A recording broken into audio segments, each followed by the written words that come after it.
Il va la frappe. Ils sont magiques les Monégasques. J'ai un scoop pour vous. La frappe croisée magnifique. Égalisation pour l'AS Monaco. Ce soir, je vais dire tout haut ce que tout le monde pense tout bas. Radio Diagonale, la web radio 100% rouge-blanche.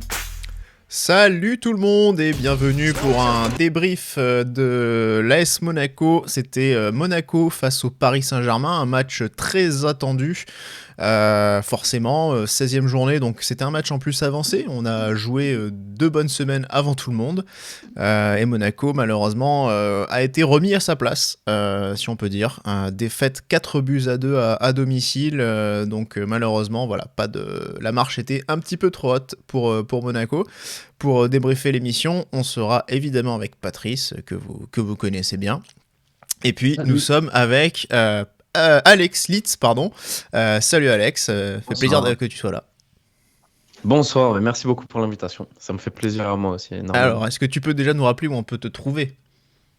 Partout. Concrètement, sur YouTube, Alex Litz TV. Si vous arrivez à l'écrire, ALEKS-LITZ TV. Sur Instagram aussi, Alex.Litz. Sur X, avec Alex.Litz. C'est pas compliqué, c'est pareil. Hein. Alex Litz Off. Au final, voilà, vous mettez ça, vous devez trouver partout. Et sur TikTok aussi un peu. Si vous n'êtes pas trop con, a priori, vous allez trouver.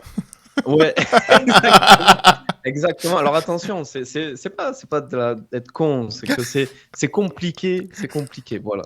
Et c'est ma faute, c'est moi qui. Le nom est pas bien choisi, on va dire. Ouais. Merci papa maman quoi. Voilà, excusez-moi de leur part. Bon, en tout cas, on va parler on va débriefer évidemment cette rencontre. On va commencer avec le j'aime pas. Donc Patrice, je te laisse les honneurs. Ouais, pour trouver le j'aime, il faut creuser un petit peu quand même, hein, parce que sur ce match, c'est pas facile. Moi, ce que j'ai aimé, c'est la deuxième mi-temps. C'est comment on est revenu sur après la pause. C'est là, pour moi, on a vraiment notre période forte. C'est là où on va aller mettre du coup les 2 buts. On a même d'autres occasions pour pouvoir en mettre. Même s'il y a une égalisation qui est très très rapide au bout de 4 minutes, je crois, après avoir mis le 2-1. Derrière, on a quand même continué à pousser. Voilà, on a quand même une bonne petite période, mais malheureusement, c'est tout ce qu'il y a un peu à sauver dans ce match, je trouve. J'aurais aimé qu'on puisse jouer comme ça tout le match, malheureusement ça n'a pas été le cas pour diverses raisons qu'on évoquera à mon avis plus tard dans le débat. Voilà, c'est vraiment ce que j'ai pu aimer de ce match. Ce que j'ai pas aimé, hormis l'arbitrage catastrophique de Monsieur Les Texiers, c'est le fait qu'on perde encore un match contre un gros quoi.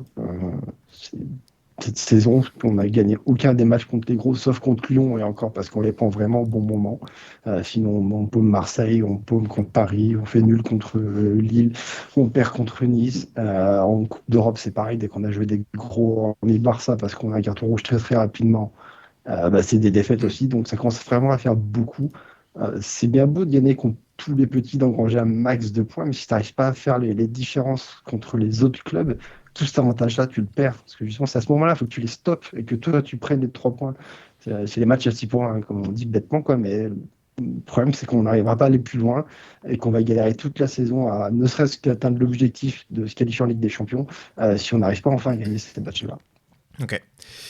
En tout cas, on va évidemment un petit peu approfondir ce j'aime pas. Ça sera aussi un des sujets du débat, notamment un petit peu plus axé sur Adi Hütter, sur ses choix, en l'occurrence les choix effectués hier soir, mais aussi sur ces rencontres, ces oppositions face aux outsiders qui sont un peu dans la même catégorie que nous et contre lesquels on a effectivement un peu de mal à faire de bons résultats. Alex, je vais te laisser la parole pour ton j'aime pas.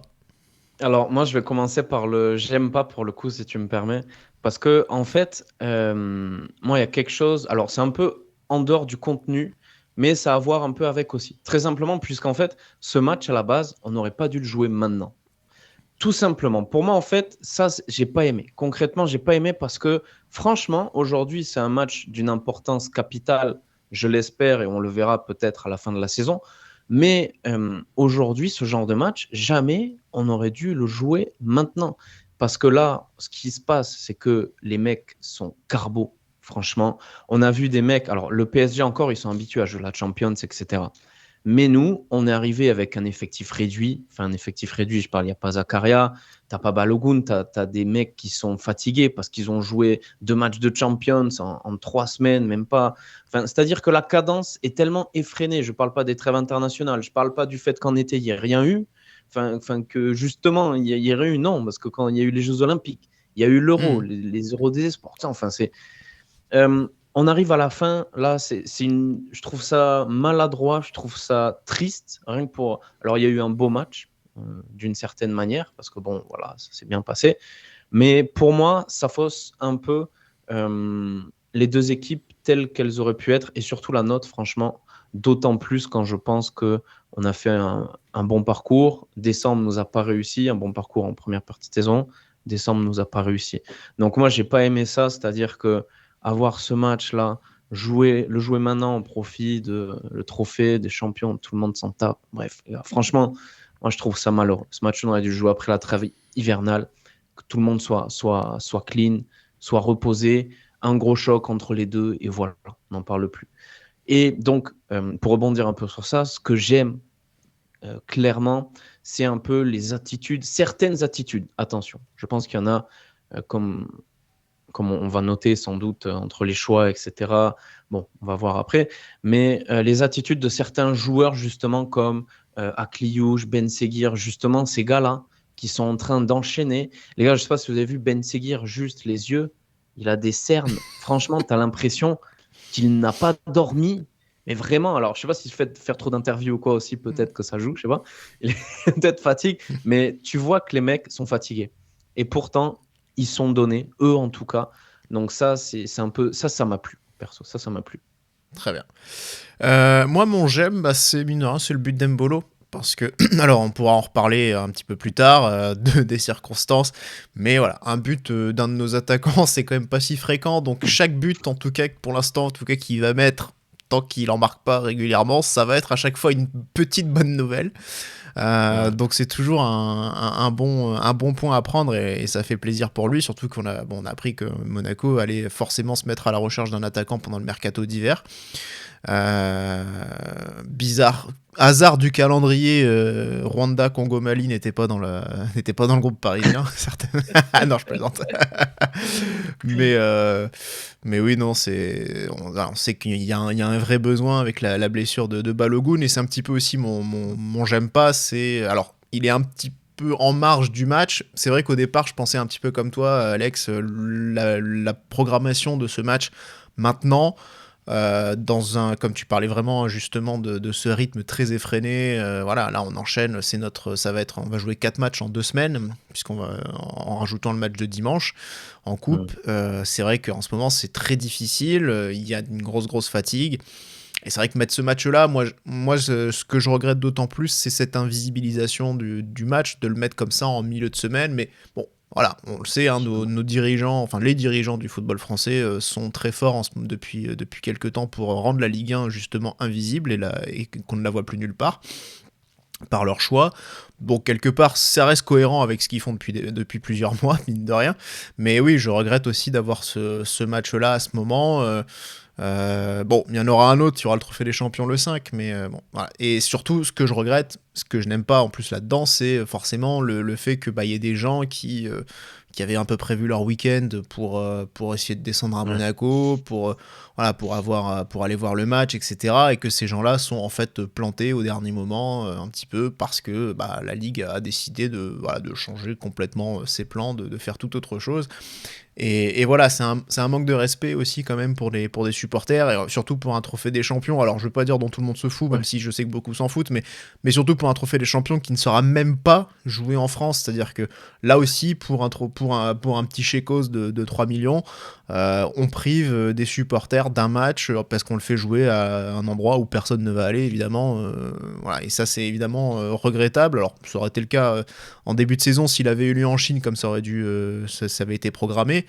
Mais voilà, je trouve qu'à un moment donné, moi j'aime bien ce côté, bon les Italiens, mais l'Angleterre, enfin voilà, ils le font chez eux, ils le font dans leur pays, ils le font au début de saison, voilà, il n'y a pas de 50 000 circonvolutions de ceci, de cela, on va le jouer à droite, à gauche, pour les Chinois, pour les machins, ils s'en foutent les mecs de la Ligue 1, quoi. Enfin faut arrêter, on va pas vendre plus de maillots en faisant... non mais voilà. Pour en arriver donc à mon vrai j'aime pas, qui était... Le vrai j'aime pas. Qui étaient les blessures malheureusement récurrentes depuis quelques temps. On avait été pas mal épargnés en début de saison, mais là c'est vrai que la rechute de Balogun, Mawissa également qui s'est fait mal, qui est sorti sur blessure en se tenant l'ischio contre Reims. Bon, il y a toujours Diatta également. Donc voilà, c'est vrai que Zakaria qui les accumule également depuis 2 mois. Tout ça, ça pèse aussi très lourd mine de rien dans la balance, mais voilà, c'est surtout que il y a quand même une très mauvaise passe, une mauvaise dynamique sur ce plan là depuis quelques temps, et c'est quand même dommage. Alors je sais pas si ça aurait peut-être suffi pour battre Paris, j'en sais rien, mais voilà, en tout cas c'est quand même regrettable encore une fois de voir tous ces blessés là qui s'accumulent. Voilà, l'impression d'être un peu maudit en ce moment. D'autant plus, pour rebondir juste sur le fait de mettre le mercredi en plus sur le stade Louis II, on a vu hier quelque chose qui, bon, au-delà du fait qu'il n'y ait plus Mbappé et tout ça, mais le stade n'était pas rempli. Ouais. En plus de ça. Non, c'est vrai. C'est vrai qu'il y avait malheureux quand même. Sur l'affluence officielle, il y avait plus de monde pour le match du Centenaire contre Montpellier que sur le match de Paris. On avait 12 000 personnes à peu près. C'est fou ça. Ouais, on était à 13 sur le Barça ou sur Montpellier, comme je disais. Alors, le 11 de départ, du coup, donc je l'ai dit, hein, pas mal de blessés, de bobos, de pépins. Donc, du coup, il a fallu un petit peu repenser le 11 de départ. Patrice, alors, les 2 médias principaux, l'équipe Nice Matin, ont vu un 4-3-3. Est-ce que toi, tu partages cet avis-là ? Est-ce que toi, Alex, aussi, tu partages cet avis-là ? Moi, j'ai l'impression qu'on était sur un truc un peu entre deux, c'est-à-dire avec des milieux excentrés 4-4-2, Akliouche, Golovin, mais finalement très axiaux aussi, donc pas un vrai 4-4-2 écarté, ni un vrai 4-3-3 aussi. Enfin, je trouvais qu'il y avait un peu un entre-deux. Je sais pas comment vous l'avez perçu, ce dispositif. Non, moi, comme 4-2-3-1, comme c'était présenté. J'ai vu Moi beaucoup aussi, de propos qui annonçaient un 4-3-3 avec Golovin au centre, mais quand tu regardes sa hitmap, il est collé à la ligne, quoi. Il n'est pas du tout au centre, donc j'ai pas vu un milieu à 3 en tout cas. Ouais, pareil. Moi, perso, pareil, franchement. J'ai vu la formation classique, pas vu. Mais c'est pas ce que j'attendais particulièrement. Je pensais plus à une défense à 3 quand même. Mais... Ouais, alors évidemment, la grosse info, c'était la défense. Hein, le fait d'avoir reconduit, c'était la même défense que contre le Barça.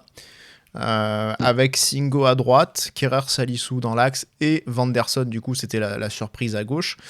Donc voilà, ça c'était quand même la grosse info mine de rien de cette composition. Hein. Est-ce que vous, quand vous avez vu ça, bon, du coup Patrice, toi t'as pensé à une défense à 3, mais quand t'as compris que c'était Vanderson à gauche, qu'est-ce que t'en as pensé ? Ah non, j'ai tout de suite compris que c'était pas une défense à 3. Hein. Ah, pardon, j'ai compris que t'avais dit... d'accord. Non, c'est ce que j'aurais souhaité voir. Mais non, oui, non. D'accord. De toute façon, t'as que 4 défenseurs sur le terrain. Je me doutais que je voyais pas qui allait jouer le rôle de piston, sinon sur le côté... Golovin. Sur le côté droit. C'est bizarre, quoi. Donc, non, j'ai tout de suite compris qu'on retrouvait la défense contre le Barça, ce qui est à peu près logique du fait des profils de Dembélé plus Hakimi sur le côté, de ne pas tenter Enrique. Je comprends qu'il ait préféré rejouer Vanderson, qui n'avait pas été non plus si mauvais que ça contre le Barça, contre Yamal. Donc non. Le reste de l'équipe est à peu près... De toute façon, il n'y avait pas 50 choix, on va pas se mentir. Il te reste qui sur le banc, à part Minamino ? Bah, Ouattara. Qui peut vraiment avoir un rôle qui pourrait rentrer... Non, mais moi, je veux dire, un rôle de titulaire dans la défense, t'as Ouattara. Bon, enfin, a priori, qui peut... Et puis Caio Henrique, quand même. Ouattara, Enrique, je ne sais pas s'il y a vraiment un gros écart, si c'est vraiment un choix. Non, mais je veux dire, c'est un vrai choix de mettre Vanderson à gauche, quoi. Donc, oui, a priori, quand t'as Ouattara et Caio Henrique, c'est quand même une vraie décision forte, quoi. Moi, si tu choisis de ne pas partir sur une défense à 3 ou à 5, Bah, c'était le meilleur choix après qui te restait. Hein.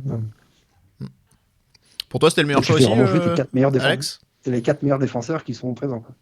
Ouais, pour moi, en fait, quand la compo est sortie, je me suis concrètement dit que c'était vraiment la meilleure composition qu'on pouvait mettre. Ok. C'est-à-dire que sur le moment, vraiment, je me suis dit, qu'est-ce que tu veux mettre de mieux? Tu vas mettre Minamino qui est pas bon, tu vas mettre Matazo qui manque de temps de jeu, je sais pas, tu vois. Derrière, Ouattara, Caio, aucune garantie. Bon, écoute, quand on n'a pas ce que l'on aime, faut aimer ce que l'on a. Et là, franchement, je trouve que il a vraiment fait.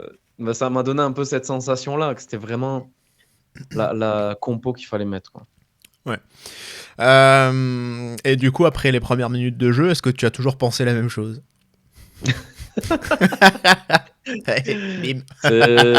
Écoute, franchement, je me cassais la tête un peu, hein, parce que d'une certaine manière, quand tu vois comment ça commence, on prend la sauce d'entrée, ça c'est dur. Non, c'est compliqué. Mais je pense la même chose, malheureusement. C'est-à-dire que je pense la même chose parce que, mine de rien, c'est nous qui ne sommes pas à la hauteur dans ce début de match, tu vois. Et que cette équipe, bien que ce soit pour moi la meilleure alignée, elle va trop vite se disperser, on rentre pas bien dans le match. Encore une fois, ça fait un peu penser comme à Arsenal, comme ce qui s'était passé, on aurait pu le dire en j'aime pas aussi, je sais pas si Patrice, c'est un peu ce que tu avais dit, mais que du coup la première période, on a du mal. Et même si tu alignes une belle équipe, ça marche pas, quoi. Ça marche pas, t'es pris d'intensité. Là, on s'est fait prendre très vite par Doué, Barcola. Ils permutaient très bien. Ils ont très bien permuté. Je pense que ça nous a mis. On n'avait pas anticipé la manière dont le PSG allait jouer aussi. Je pense qu'on a été très surpris. C'est vrai que c'est vrai que c'est aussi difficile d'anticiper les systèmes, les compositions de Luis Enrique, pardon, je cherchais son nom, parce que c'est vrai que Luis Enrique, voilà, il a alors, faux neuf, pas faux neuf, pas d'attaquants, deux attaquants qui sont en fait des attaquants excentrés, ou alors Dembélé en reculé, enfin un carré au milieu, enfin bon bref, il nous a à peu près tout fait, comme dirait Daniel Riolo, notre Jiffy des idées de génie. Mais c'est vrai que aujourd'hui, pareil. Enfin, franchement, moi je vois la compo en tout cas du PSG au début du match, très clairement je me dis mais je sais même pas comment ils vont jouer en fait. Je dis qui est en pointe, parce que Doué plutôt à gauche mais Barcola aussi, Dembélé à droite, mais du coup est-ce qu'il va être meneur, est-ce que qui va être à droite? Au final, tu as les réponses après au niveau du match, parce que t'as trois défenseurs latéraux aussi. Voilà, donc tu te dis mais Hakimi il va pas être défenseur axial, il va forcément être il va pas jouer en défense à 3 comme axial droit, et il va forcément être latéral, enfin un joueur pareil qui a des qualités offensives comme on l'a vu d'ailleurs très vite. Et tu te dis mais du coup qui va être son pendant à gauche, on sait pas, est-ce que ça va, parce que des fois il a mis Zahir Emery et puis là finalement c'était Joao Neves, donc c'est c'est un bordel sans nom, c'est très difficile à lire honnêtement quand on voit la compo sur le papier. Donc oui, je comprends qu'effectivement il y a aussi une hésitation de savoir comment va s'organiser le PSG. En tout cas eux, ce qui se passe, c'est qu'ils arrivent, ils sont organisés et clairement ils mettent le pied sur le ballon et ils dominent le début du match, quoi. Eux, ils savent ce qu'ils font, quoi. Ah ouais. Non, clairement. Donc du coup, je disais du coup Hakimi, Patrice, qui très vite fait la différence. Je reste sur le premier but pour l'instant. On parlera d'autres choses évidemment dans ce match. Après, de ce qui a pu se passer avant, mais Hakimi, on va le voir très très vite. Patrice, c'est forcément c'est lui qui fait déjà une grosse différence pour l'ouverture du score. Ouais, même avant, c'est lui qui trouve déjà le premier poteau du match. Je ne sais pas si c'est une frappe ou un centre, mais c'est lui qui touche déjà le premier poteau du match. Hein. Mais du coup, après, ouais, sur le but, c'est lui qui perce du côté de Van der Sar, qui sur un crochet le met complètement dans le vent. Ouais. Et pour moi, ce qui ne va pas au-delà du fait que bon, Verdessen qui se fait piéger par Hakimi, bon, encore te dire, c'est pas le seul défenseur de Ligue 1 qui s'est fait piéger. Hein. Mais c'est que derrière, tu regardes, Doué, il est tout seul parce que Salisu est venu aider Vanderson, Kehrer est beaucoup trop reculé, et surtout, Singo est revenu aussi au niveau de Kehrer, et tu as Barcola qui est tout seul aussi au deuxième. Quoi. Je veux dire, Hakimi, il a 2 solutions pour passer le ballon tranquillement, et les 2 feront but. Hein. Et donc, du coup, Hakimi a choisi la solution la plus rapide. Il passe à Doué qui a eu le temps d'ajuster tranquillement au poteau. Qu'on ne peut absolument rien faire. Donc, ça fait ouverture du score. C'est une action très facile parce que notre défense n'est pas du tout placée et n'est pas du tout au marquage. Il y a 5-6 mètres faciles entre les attaquants et nos défenseurs. Ouais, Ils complètement. sont recoupés. C'est comme quand tu joues en poussin. Tu as le ballon et tu as tout le monde autour du ballon. Là, ils ont fait pareil, nos Monégasques. Ils sont tous allés vers le ballon.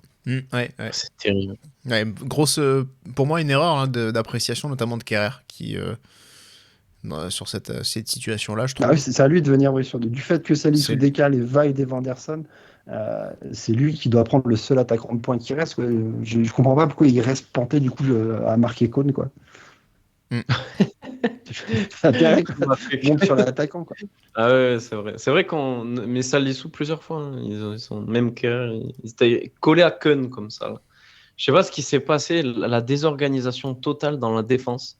Parce que je pense pas que Hutter ce soit quand même. Je pense qu'il avait une idée précise de qui il allait mettre en défense. Mais on dirait ils ont pas bossé les mecs. Franchement, on dirait c'est terrible, hein, mais là pour le coup d'entrée de jeu, te faire surprendre comme ça, comme si t'es des gamins, c'est incroyable quand même. Mine de rien.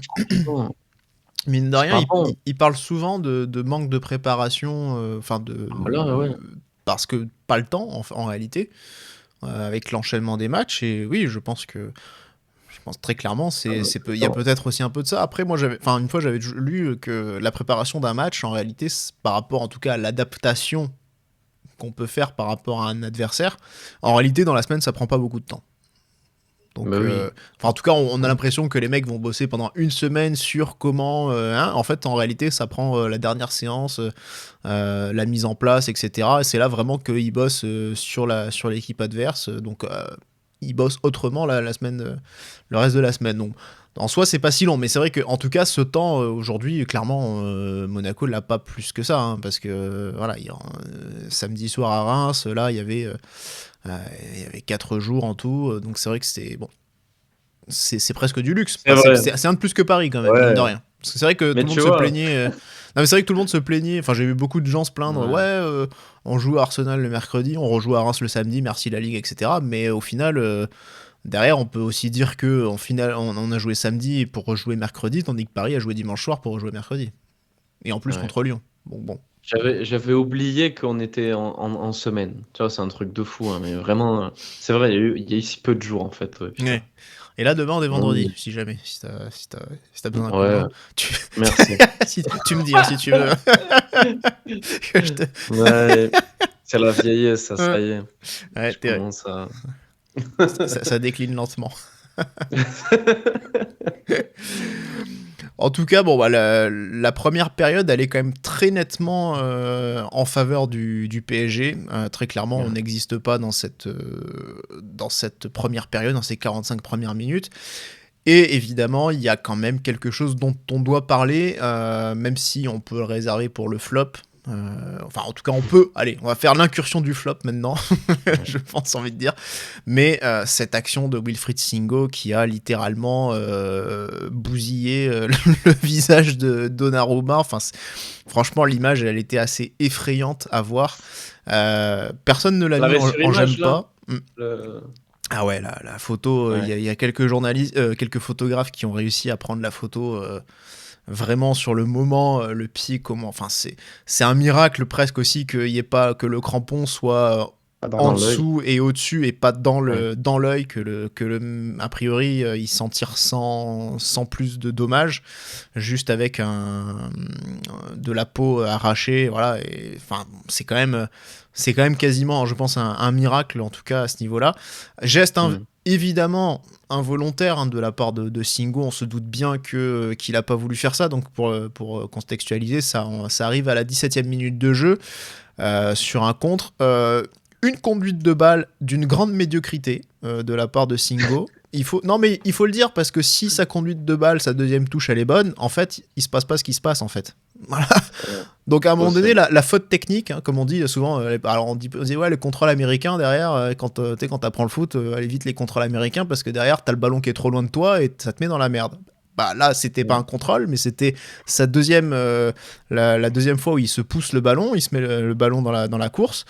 Eh ben, c'est trop loin, c'est pas bon, c'est mal dosé, c'est mal maîtrisé. Du coup, Donnarumma a le temps de venir et lui derrière, alors il retouche effectivement le ballon, mais il n'est pas du tout en bonne position non plus pour mettre une bonne frappe.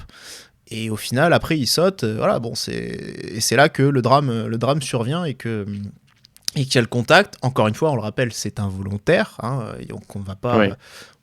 On cherche pas à accabler Singo évidemment qui s'est de toute façon très vite excusé se rendant compte de ce qui est arrivé et qui s'est pris la sauce aussi. Ouais, ça malheureusement la débilité sur les réseaux voilà. Ouais. Voilà. Donc voilà, il s'est passé ce qui s'est passé. Maintenant, le grand mystère de cette soirée, c'est que Singo a fini ce match. On ne sait comment. Parce que juste avant, quelques minutes avant, il venait en plus d'être averti. Et donc il avait. Alors peut-être Mbolo a dit peut-être que cette faute ne méritait pas jaune, donc l'arbitre a compensé. Ouais, sur la pas convaincu, faute, mais why not. Mais bon, toujours est-il que Singo ne prend aucun carton. Et là, franchement, je sais pas ce que vous en pensez, mais pour moi, c'était un rouge direct, même s'il n'y a pas d'intentionnalité. S'il n'y a pas d'envie de faire mal, il y a une mise en danger du joueur adverse. Ouais. Mais pour moi, Donnarumma, il sort, quoi, sur blessure. C'est pas. Oui. C'est quand même, t'as fait sortir le gardien adverse, quand même. Donc, quelque chose. Et le pire, c'est que quelques semaines avant, le Texier vient t'expliquer pendant le match Paris-Marseille que du coup, il met un carton rouge à Harit parce qu'il a vu la blessure qu'il a infligée à Marquinhos. Et donc, du coup, il lui met un rouge parce qu'il a blessé son adversaire. Ouais. C'est encore pire, quoi. C'est encore plus dangereux. C'était un pied haut qui était au niveau du plexus solaire. Hein, voilà. Là, c'est un pied haut qui est au niveau dans la tête du gardien, quoi. Donc c'est la même chose, voire même à un degré plus haut, et il ne sort pas de carton, quoi. Alors déjà pas sortir de rouge, c'est déjà dur un peu à comprendre, mais alors même pas un jaune. Ouais. Vraiment, en tant que j'ai beau être sénégalais, je comprends que les Parisiens radent là-dessus, quoi. Mais ça c'est vrai, c'est vrai. Tu cries au scandale. Ah bah oui, clairement. Si c'était si Rade Obrenovic avait encore évité de mettre un carton à un mec de Benfica sur un truc comme ça, laisse tomber que j'aurais déjà retrouvé son adresse et j'aurais déjà organisé une chasse punitive. Mais c'est incompréhensible qu'ils mettent pas un carton là-dessus. Ouais. Est-ce que aussi il met pas un carton rouge justement parce qu'il a été très reproché d'avoir un peu plié le match avec Harit qui prenait ce rouge justement à OM PSG parce que si je me souviens bien, ce carton rouge était arrivé très tôt et les Marseillais avaient fait tout un scandale de cela d'ailleurs. Tout à fait. Alors est-ce que le Texier il a pas pris un peu la contre-pression comme ça en mode moi sincèrement je vous dis, sur le moment, et je pense parce que je suis un peu chauvin aussi quand même, il y a moyen que je disais, non, ça va, Donnarumma, il passe en dessous, franchement, parce que où Singo se met, où doit se mettre Singo. Tu te dis, ouais, c'est bon, il est pas mort après, c'est bon. Ça va, il va pas perdre du deuil, c'est bon. Mais c'est vrai que non, sur le moment, effectivement, c'est un peu le chauvinisme, là, le supporterisme à la con, franchement, et c'est pas bien. Mais c'est vrai que c'était de la mauvaise foi. Tu dis, il y a rien. Ou peut-être, tu dis où il doit passer Singo, où il doit se mettre. Tu vois, c'est-à-dire que aussi, dans le mouvement, qu'est-ce qu'il peut faire de plus? Tu vois, parce que Donnarumma, quand même, il se couche énormément, quoi. Donc, c'est vrai que la sortie de Donnarumma, elle est risquée. Quoi qu'on en dise, quoi qu'il se passe, elle est risquée. Tu vois, donc, moi, j'ai un peu cette sensation aussi sur le moment où je me dis, elle est risquée, il a pris le risque. Donc, à la limite, ça vaut peut-être pas rouge. Ok, Mbolo, il y a l'expression du jaune, tout ça. Je pense que Mbolo, il voit sa vidéo. Je pense qu'il doit se dire, oh putain, j'ai dit des conneries. Mais bon, c'est vrai, hein, franchement, parce que c'est vrai qu'avec à froid, tu regardes, effectivement, ça mérite rouge. Et l'intégrité des joueurs est bien plus importante. La mise en danger, comme ça, on peut pas On peut pas, avec une mise en danger comme ça, effectivement, parler de l'œil, de la tête, les traumatismes que ça peut générer, c'est grave. Enfin, c'est grave, effectivement, et même si c'est pas intentionnel, quoi qu'il en soit, ça doit être rouge, c'est clair et net, quoi. Mais, bon, sur le moment, voilà, hein, c'est comme ça. Ouais, c'est vrai qu'on s'en tire très très bien. On s'en tire très très bien, mais voilà, c'est un des gros événements de cette période, le fait de ne pas être à 10, parce que tu le soulignes voilà, très, très justement, hein, cet arbitrage de Le Texier sur le OM PSG il y a quelques semaines qui a fait énormément parler, où on a critiqué, alors déjà d'une part la décision, mais d'autre part le fait que ce match finalement soit un peu condamné au bout de seulement quelques minutes, parce qu'en plus c'est encore plus rapide que Singo, c'est même je crois que c'est dans les 10 premières minutes, même pas. Oui, c'est dans les 10 premières même minutes. 5, je crois, quelque chose comme ça. Il me semble que c'est la... Voilà, donc du coup, ça ruine complètement la rencontre, le suspense. Après, encore une fois, même s'il y a une faute qui nécessite de mettre un carton rouge, même si au bout de 3 minutes, si ça mérite, ça mérite. À un moment donné, on va pas mettre de carton juste parce que c'est juste la 3e. Mais voilà, je pense que c'est possible, en tout cas, que psychologiquement, lui, de son côté, il y a quelque chose qui fait qu'il a peut-être eu une réserve à ce moment-là de ne pas vouloir à nouveau ruiner une affiche. Et peut-être aussi que son statut, parce que bon, aujourd'hui, c'est un des meilleurs, en tout cas considéré comme un des meilleurs arbitres du championnat, à tort ou à raison, je ne sais pas, je vais pas juger ça, mais que peut-être du coup les arbitres VAR n'ont pas forcément l'autorité pour le déjuger, ou en tout cas pour voilà. Après, sur Le Texier, j'aime bien parler des arbitres, donc je vais insister sur ça, mais il y a quelque chose d'important aussi qu'on critique souvent, c'est la cohérence. Et mine de rien, même s'il fait une grosse connerie en ne mettant pas rouge, etc., il a ses raisons, tout ça, sur ce match, il est resté cohérent, mine de rien. Et c'est vrai que je trouve que le fait qu'il ait été cohérent, en tout cas, ça compense un peu sur ses prestations. Je comprends qu'aujourd'hui, il soit considéré comme un des meilleurs arbitres, d'une certaine manière, en France, puisque, franchement, sa cohérence ne va pas porter préjudice. C'est pas le personnage, il n'est pas protagoniste du jeu, quoi, vraiment, je trouve. Donc voilà, ça a permis de continuer. Tant mieux pour nous. Du coup, moi, en parlant de cohérence, parlons de l'action litigieuse suivante, qui donc là va nous permettre de parler du but de l'égalisation de l'ASM, le penalty. Voilà. Là, il y a typiquement une autre décision qui peut être un petit peu critiquée. Est-ce qu'il y avait pour vous penalty ? Pour moi, je trouve que c'est généreux. Oui, voilà, c'est très généreux. Si ça tenait qu'à moi, je le sifflerais pas, mais bon, ça c'est que mon avis. On sait que maintenant les mains c'est devenu beaucoup plus binaire depuis l'instauration de la vidéo. Pour moi, c'est impossible de siffler main. Le ballon rebondit sur Pacho, je crois, et ensuite ça atterrit dans la fraction de seconde suivante sur la main de Marquinhos. Je sais pas à quel moment lui peut éviter ça. Surtout qu'en plus, c'est même pas comme si le ballon allait rentrer dans le but ou ça annihilait une action de but. Enfin, vraiment, je vois aucune raison valable, je puis dire, de siffler le penalty. Ça ruine aucune chance de Monaco. C'est un ballon qui allait absolument rien donner, quoi. Faut être clair, quoi. Donc bon, penalty généreux, je sais pas ce que vous en pensez. Enfin, pas du coup généreux, j'imagine. Toi, Alex? Je trouve ça généreux aussi. Ça siffle, hein, c'est pas la première fois qu'on le voit, mais je trouve ça assez généreux, parce que comme tu le dis, le ballon il rebondit sur sa main, qui est quasiment collé au corps, quoi. Il est pas non plus le bras tendu et tout, hein. Il y a aucune intentionnalité, comme tu dis, mais bon, ça compte pas sur les mains normalement. Mais derrière, un clip, je peux pas récupérer le ballon. De toute façon, derrière, c'est le gardien qui va la pêcher, quoi. Donc, oui, je trouve que c'est assez généreux, quoi. Mais ça siffle, c'est pas la première fois qu'on le voit, quoi. Je trouve ça logique. En vrai, quitte à être un peu dans le supporterisme encore là, je trouve ça logique. Je me dis que si ça nous était arrivé, et combien de fois ça nous est arrivé qu'on nous siffle des mains comme ça, franchement, combien de fois, eh ben je trouve ça tout à fait logique. Toi, t'aurais aimé que Singo marque un but, toi, je le sens. Juste après l'action Donnarumma, t'aurais aimé qu'il marque un but, toi, je sais. Il y aurait eu un peu. Non, mais c'est vrai que franchement, les mains aujourd'hui, c'est vrai, c'est binaire, on ne sait pas. Mais mine de rien, quand tu es dans ta défense comme ça, quand tu es dans la surface de réparation, il doit faire l'effort d'avoir les mains collées au corps. C'est tout.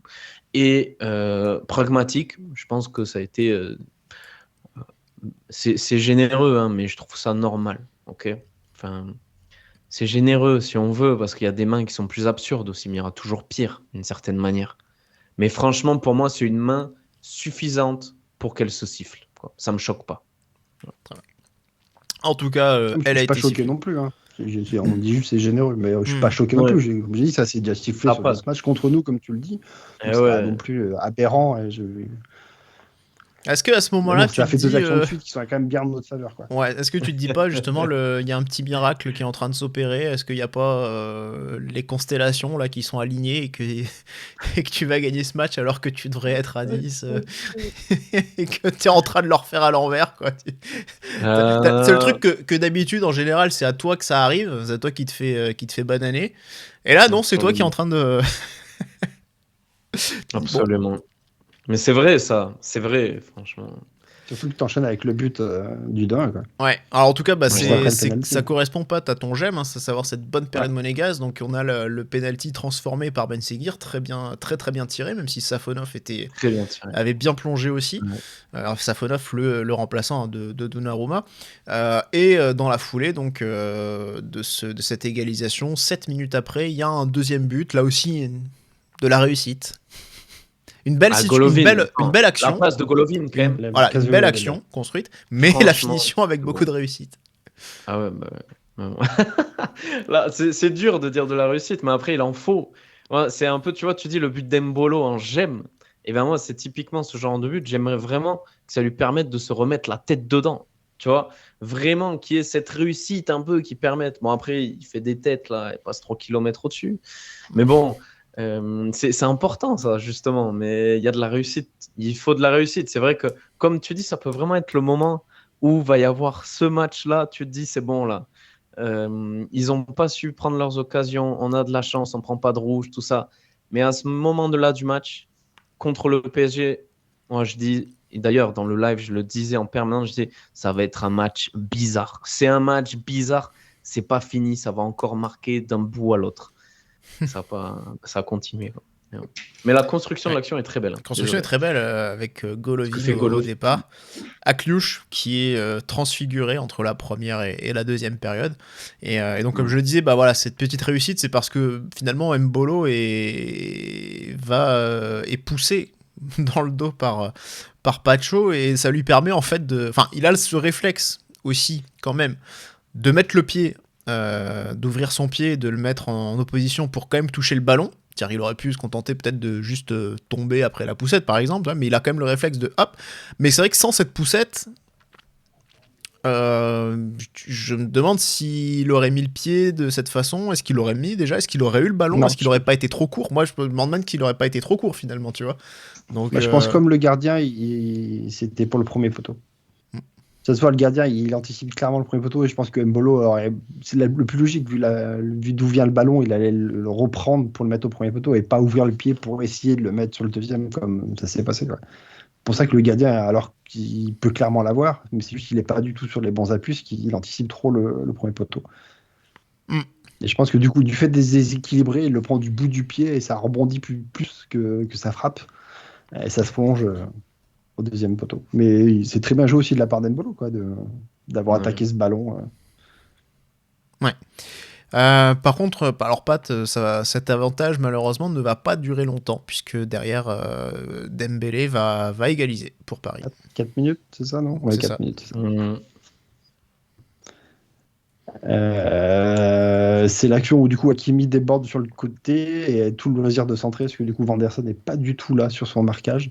Parce que je crois que c'est même Ben Sekir qui essaye de rattraper Hakimi, qui centre pour une première frappe de Ruiz, qui repousse Cône. Ouais. Mais il la repousse vraiment trop dans ses pieds quasiment, quoi. Et du coup Salisu n'arrive pas à dégager le ballon et du coup Dembélé qui a suivi l'action a plus qu'à pousser le ballon. Il frappe sur Cône quand même, mais bon, Cône n'arrive pas à la touche mais pas assez pour la dévier, quoi. Donc, du coup, sur cette action, tu as et Hakimi qui est tout seul, qui n'est pas marqué. Ouais. T'as Singo qui se trouve sur le centre, qui laisse du coup Ruiz frapper. Et t'as Salissou qui n'est pas assez attentif pour dégager le ballon sur Dembélé. Donc là encore, tu as 3 erreurs défensives, quoi. 4 si on compte Koun qui... je vais pas lui... Le premier arrêt, il est très bien, même s'il la pose devant ses pieds. C'est peut-être sur le deuxième, il n'est pas assez réactif, il remonte pas assez vite et ce qui allait sur lui, il la frappe. Remember Le tweet de Lionel Charbonnier. Parce qu'on s'en souvient, celui sur la frappe, les frappes de la vidéo dans l'entraînement là, il y a un an et demi, quand il était arrivé, justement, il se plaignait qu'il se relevait pas assez vite. Et puis bon bah, on voit là les esquisses quand même de la défense là. Tu sens là la défense, tu dis ah ouais là on va finir comme ça là le match. Et là tu dis quand même c'est bon là ça a tourné là. Là, c'est là où tu sens genre un peu où oh là, c'est bon, ça a viré de l'autre côté encore là. Ouais, bah, comme tu dis, c'était un peu bizarre à ce moment-là, mais malheureusement, bon après, c'est finalement logique aussi par rapport au contenu global que Paris revienne au score. Et alors, il faudra un petit peu de temps avant qu'ils arrivent à reprendre la tête. Mais ça va arriver sur un corner, et Gonzalo Ramos qui va tromper Philippe Keun. Alors là, Patrice, justement, il y a matière peut-être aussi à lui reprocher justement de ne pas être sorti. De pas être sorti, ouais. Avant de parler du gardien qui sort pas, moi je parle de toute la défense hors Kerrer qui est le seul à sauter, quoi. Ouais. Oh, c'est un corner. Qu'est-ce que vous foutez au sol, quoi? Il n'y a que Kerrer qui saute sur la photo, quoi. Tu dis, c'est pas possible, quoi. Oh. Et tu peux même pas lui en vouloir parce qu'il est derrière, donc il peut pas avoir le ballon avant, quoi. Non, en plus, je pense qu'il touche un peu, il est au contact. Hein, il va aller chercher, quoi. Mais il y a plein de Monégasques devant lui qui auraient dû sauter pour essayer d'avoir le ballon, quoi. Ah, c'est dramatique. Il regarde passer, quoi. Ouais. Mais oui, le Koun là, c'est sa portée. Il doit aller boxer, quoi. Ouais, c'est ça le problème aussi, c'est que c'est un gardien qui sort pas, et ça on l'a toujours su, hein, sur les sorties aériennes. C'est un des griefs qu'on avait un petit peu évoqué contre lui, hein, l'an dernier. Déjà, c'est que il doit avoir une attitude plus rassurante sur les sorties aériennes, sur les corners, et malheureusement c'est quelqu'un qui n'y va jamais, donc au final t'es toujours un petit peu acculé et tu concèdes énormément sur ces phases de jeu, donc ça reste un gros problème. Et c'est vrai que ça avait été une grosse différence, hein, avec Majewski, quand lui justement s'imposait beaucoup plus au moins dans les 6 mètres, même s'il avait des défauts aussi, hein, mais voilà, on sentait qu'il y avait quand même une volonté d'y aller un peu plus, de sortir un peu plus, de s'imposer davantage. Et encore une fois, la différence était assez spectaculaire. On voit, ça saute aux yeux. Je pense aussi que tu as le fait que tu as une présence, en plus de ça, parisienne. C'est-à-dire, il y a Ramos, mais il y a encore d'autres joueurs en plus, quoi. C'est vraiment, tu te dis, il y a tous les Monégasques au sol, comme dit Patrice, et après, tu as tous les Parisiens qui sautent, qui sont présents. C'est-à-dire, si c'est pas Ramos qui la prend, c'est un autre joueur, t'inquiète même pas. Et ça, t'es là, mais les gars, on est scotchés, c'est un truc de fou. Je sais pas si mentalement on n'avait pas pris le deuxième but, on était un peu... Peut-être que ça a joué le deuxième but avec Dembélé ou quoi, je sais pas. C'est pas impossible. La fatigue, tout cumulé là. Ah, la fatigue, oui, c'est certainement que tout cumulé. Ça a dû jouer, hein, ouais. Et en plus, ils ont failli perdre leur gardien à nouveau, hein, avant. Ils ont failli finir avec un joueur de champ dans le but. Bon, Safronov n'a pas eu grand-chose en réalité, mais c'est vrai que quand on le voit au sol, je pense que d'avoir quand même un petit frisson sur le banc parisien, de savoir si leur gardien est vraiment touché ou pas, après un contact avec Mbolo.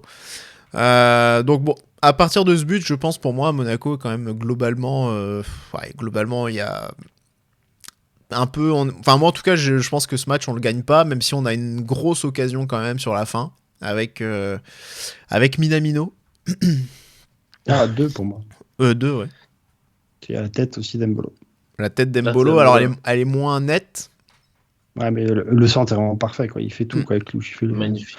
La double feinte, il dépose le ballon sur la tête d'Embolo. Après, Mbolo, c'est pas un buteur de la tête, quoi. C'est pas. Mais voilà, il mais le problème, c'est que c'est pas beaucoup un buteur du pied non plus, j'ai l'impression. Donc, à partir de là. Avec quoi il doit tirer, franchement, avec quoi il va tirer, mais.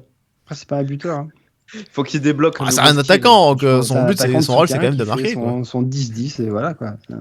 Hmm. Il va mettre ses 10 buts dans la saison. Ouais, il est C'est quoi la fort. stat d'Embolo là? Il a mis combien de buts là? il y en a Non, mais- 4. 4, ouais, celui-là. 4 en Ligue 1 au total. Mais... Bon.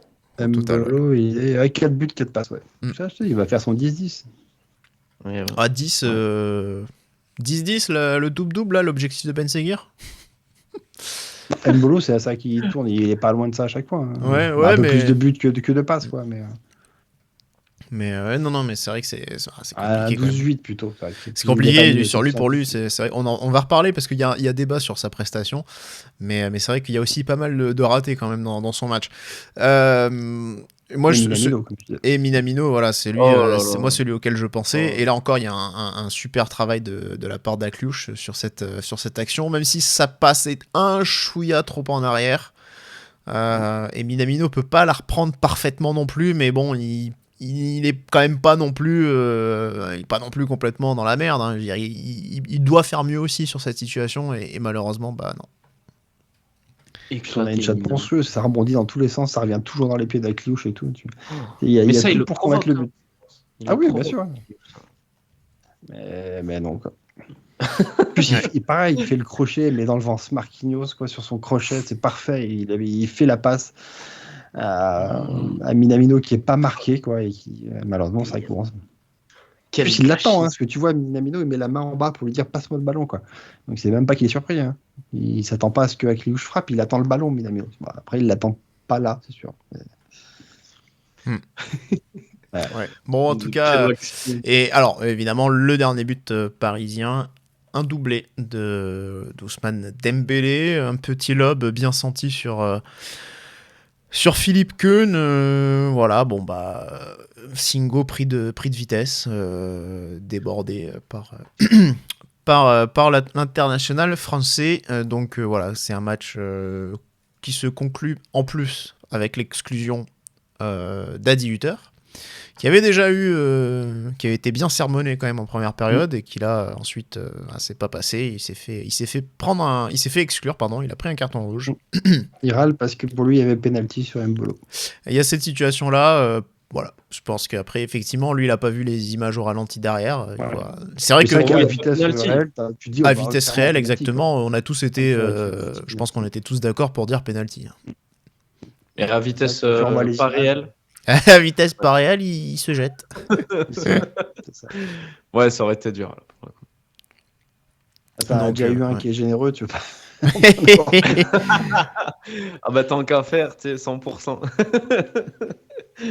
Non, mais c'est vrai que franchement, On n'aurait pas sait dit non, jamais. c'est sûr. On sait Ah bah. jamais. Tu as un peu Ah, tiré par les cheveux. On mais n'aurait bon. pas dit non après. Est-ce que on aurait été content Ouais. de gagner comme ça, par exemple? Moi, je pense pas. Hein. Hein? Mais si. Franchement, je Ah, m'en rien à fous. foutre. l'autre. Tu me mets 4 pénaltys qui sont pas, on gagne. Moi, je suis content. On prend 3 points et hasta luego. C'est bon, les Parisiens, on recolle et voilà. T'inquiète pas. Non, si. Moi, je prends. Même Safonov, quand tu dis s'il sortait un joueur de champ dans les buts de Paris, moi, ça me va. Hein, c'est bon. Hein. Franchement, même si je suis même pas sûr qu'on aurait été capable de faire quoi que ce soit avec un joueur de champ. Donc bon. Mais on souhaite pas de malheur à quiconque, parce qu'évidemment. Enfin, Non. voilà. C'est sûr. Non, certainement. Mais Logique. c'est vrai qu'on avait du mal à, on avait du mal à cadrer, quoi. Ah bah ça, Mais c'est là aussi où il y a on quand même, dans l'analyse Longtemps. du match, c'est là aussi, je trouve, il y a quand même une grosse différence entre Monaco et Paris. C'est-à-dire que eux, ils marquent 4 buts, mais ils ont 15 frappes au total, ou 18 frappes, ils encadrent 15, je crois. Oui. Nous, on en il y a a encore une un douzaine, poteau, on encadre oui. 3.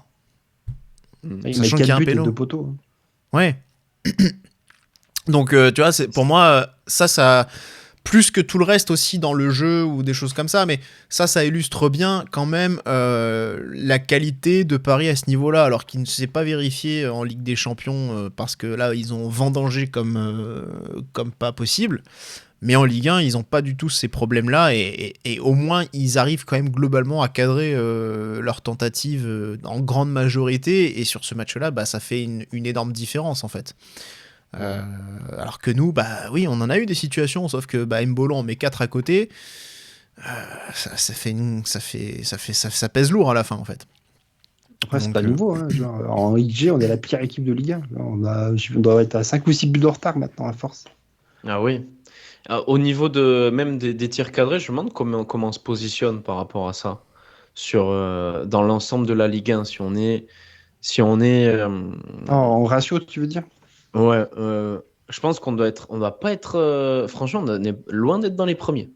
Ça, c'est sûr qu'on doit être bien loin des premiers parce que c'est vrai que nous, au final, on a fait ce qu'on fait depuis longtemps, en fait. On cadre pas.